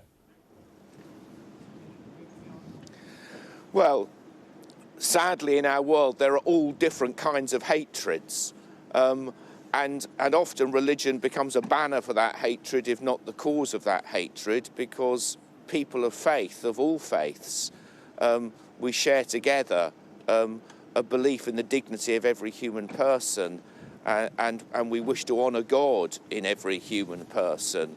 So this is not about religion in its truest sense, but human beings are tribal. We are greedy. We are selfish. We are fearful, and so I prefer to see this as a challenge and an invitation for us to love our neighbour even more. To build friendship across difference in our communities, and I want to be part of a church that's in the forefront of this, and I know that's true for Sarah as well. So in the work that I do in the north of England, I have really good relationships with my Jewish friends and neighbours, as I do with my Muslim friends and neighbours, and it's up to us to model something different for the sake of the whole world. You've had some really thoughtful words there about, different religious communities and building bridges. And just finally, I wondered if I might get your thoughts on the iftar that we saw in Trafalgar Square, so like the mass prayer by Muslims. The Conservative MP Nick Timothy described that as an act of domination. We saw some Jewish leaders, some Church of England leaders condemning those comments, and I just wondered what your own personal views were on that. Yeah. I cherish the freedoms we have in this land to practice our religion, and as a Christian, there's a danger that I take that for granted. I do cherish those freedoms, but I mustn't take them for granted. And the freedom that I have to worship must be a freedom that extends to all, provided we do it peaceably and with love and honour and respect for our neighbour. That's what I want to see happen, and that's what I try to live out. And was that happening with the iftar, do you think? Yeah, as far as I'm aware, that was a peaceable act. And thank you so much for being on the programme. And it's, as you say, it's been a historic day, first ever female Archbishop. We're going to let you get back in to enjoy the service. Yeah, yes. Well, it's very cold here, but I think we're going to have warm hearts even if we're cold on the outside, and it's always a joy to speak to Sky, especially on such a happy and historic day. You know what, it's Thank a joy you. to speak to you as well, and we would love to get you back on again too, perhaps to kind of reflect on, you know, the first sort of month or so with the new Archbishop and talk about some of the work that you're doing in your community as well. Great, I'm available. Well, also we'll get you in studio next time, so you don't have to put up with the cold. We're sorry for keeping you out there so long. We'll let you get... That'd be nice. That'd be nice. I need some gloves next time as well. Archbishop, thanks so much. Thank you. Oh, what a nice man. Indeed. We're going to talk council tax next because we're all going to be paying more, but some of us are going to be paying a lot more. And someone who's been digging into that is our data editor, Tom Cheshire. Tom. The houses on this street in Berkshire might look pretty similar, but as I'm walking, I'm crossing a border between councils. What that means is that the houses down there, that half of the street, pay different council tax rates from the houses over here. And in fact, a house over here from April is going to get a much bigger hike in its council tax rate. That's because of decisions made by government about how councils get funded. We're not being looked after by the council. In fact, if anything, we're being destroyed. You know, that's their nature. So we're paying someone to kind of, you know, destroy us. The interesting thing is that the first thing they do is actually address road issues, which is fair enough. But the thing is that, you know, the road is not conducive to community. What is it? This half of the street is Windsor and Maidenhead. The other half is Slough Council. Theirs is going up 5%. It's going up 7.5% here. Is that fair? Well, it depends, right? You know, if Slough, you know, Slough Council is, you know, doing the same things they were, and the 5% is obviously close to inflation. But if Windsor and Maidenhead are doing new and novel things to improve our quality of life and help us out, then I would love to hear about those things. But something in my gut tells me we're probably not likely to. But by definition, council tax is a postcode lottery. The government is trying to make things a bit more even, though, changing the formula for how much money central government gives councils, what's called the Fair Funding Review, the first in 13 years. So what's changed? Well, they're looking at population projections, the levels of relative deprivation and need, how remote an area is, and how much councils themselves can raise in council tax as a gauge on what to allocate. But it can differ wildly, and the pockets of neighbours on the same road can feel distinctively lighter depending on what side of the boundary they're on. Some houses sit under Slough, some just metres away are under Windsor and Maidenhead's council authority. It's one of 7 councils raising their tax more than the usual 5% this year. Well, Tom is here with us to discuss all of it. Tom, just remind us why it differs, and is it differing across the board? Is everyone sort of stretched such that they're having to sort of increase this as much as they can? Yeah, I mean, I think, first of all, yes, they are stretched across the board. Funding levels, you know, per person since 2010, when the central funding from government was changed by the coalition government back then. It hasn't recovered yet. It might get there by the end of the Parliament, but there's less being spent, and councils were allowed to keep more money, probably not enough to make up the shortfall. And as a result, you have some councils which have ended up in a worse financial state than others. Lots of those have had, not lots, but several have had Section 114 notices, which effectively a council saying we're going bankrupt. That may be mismanagement, but a lot of it is the pressure because, you know, when we talk about councils, most of the way we interact with it is bin collections or potholes, which can be frustrating depending on the frequency of both. That's sort of a discretionary service that councils offer. What they have to do, what they have a legal obligation is, especially social care, adult social care, children's social care. That has been going up. And so that's not something everyone interacts with, but they have to do it. It's getting more expensive the whole time. And then if you're a particular council which might have bigger levels of deprivation, relative deprivation, it might be more remote. So if you're providing those services, you also have to provide transportation for those. That can get really expensive, whether it's taxis or buses. So those are the sort of financial pressures that are leading a lot of these councils to put it up. And, you know, as we're saying in the report, it is pretty arbitrary. You know, where you sit in a council may not. It may be on the same street and you may up paying more or less money. All through that, as you say, there's that pressure. You know, 5%, we're talking about that as a sort of minimum or the ceiling, really. That's still above inflation, 3% today, you know, confirmed. And I think that does show sort of the difficulty that councils are in, especially how it relates to social care. Are we seeing a political split with, you know, Labour or Tory councils or increasingly, you know, Reform or Green councils doing different things? Yeah, I mean, there's a lot of talk, especially about reform, but I think geography is probably more important than political parties. So if you look at a council like Wandsworth, which is now Labour-led, they say they're freezing council tax. That's actually not true. They're freezing one rate of council tax, but the social care precept is going up. So it's a slight sort of difference of opinion there. Because Wandsworth it's historically had one of the lowest council taxes in the country. It's a sort of rich inner London borough. Those councils are going to get less funding from central government because their assessors having less need, and they could perhaps raise taxes more. The response there is say, actually, we're going to keep it the same. We like having low council tax. We think that's the right thing for us. So I think it's more about geography and relative need of a council than it is along party political lines. This is an annual thing? Were we talking about going up again next year, or is this setting? So the review is the first time this has happened in 13 years, and actually it didn't really take effect 13 years ago under Theresa May. But every year they can have an assessment. So the councils that have had a lot of funding withdrawn in terms of central government, so for instance, Windsor and Maidenhead, they're going to go from having a fair chunk of government funding to having 99% of their funding. They're going to have to raise it themselves. So that may lead to increases in the future. Those councils may be able to ask and say, we're going to be more than 5% this time. We'll see that next year, basically.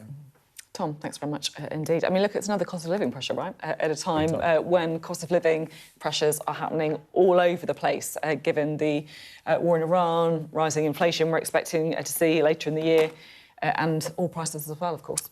You can scan the QR code on screen there for more of Tom's reporting on that and find out what's happening to the council you live in going forward. Lots more still to come, of course, after the break on Sky News Today. Gareth Barlow will be back with all of the very latest, including from the Middle East, but as well with that upcoming speech from Wes Streeting, the Health Secretary. That's all from us. See you tomorrow.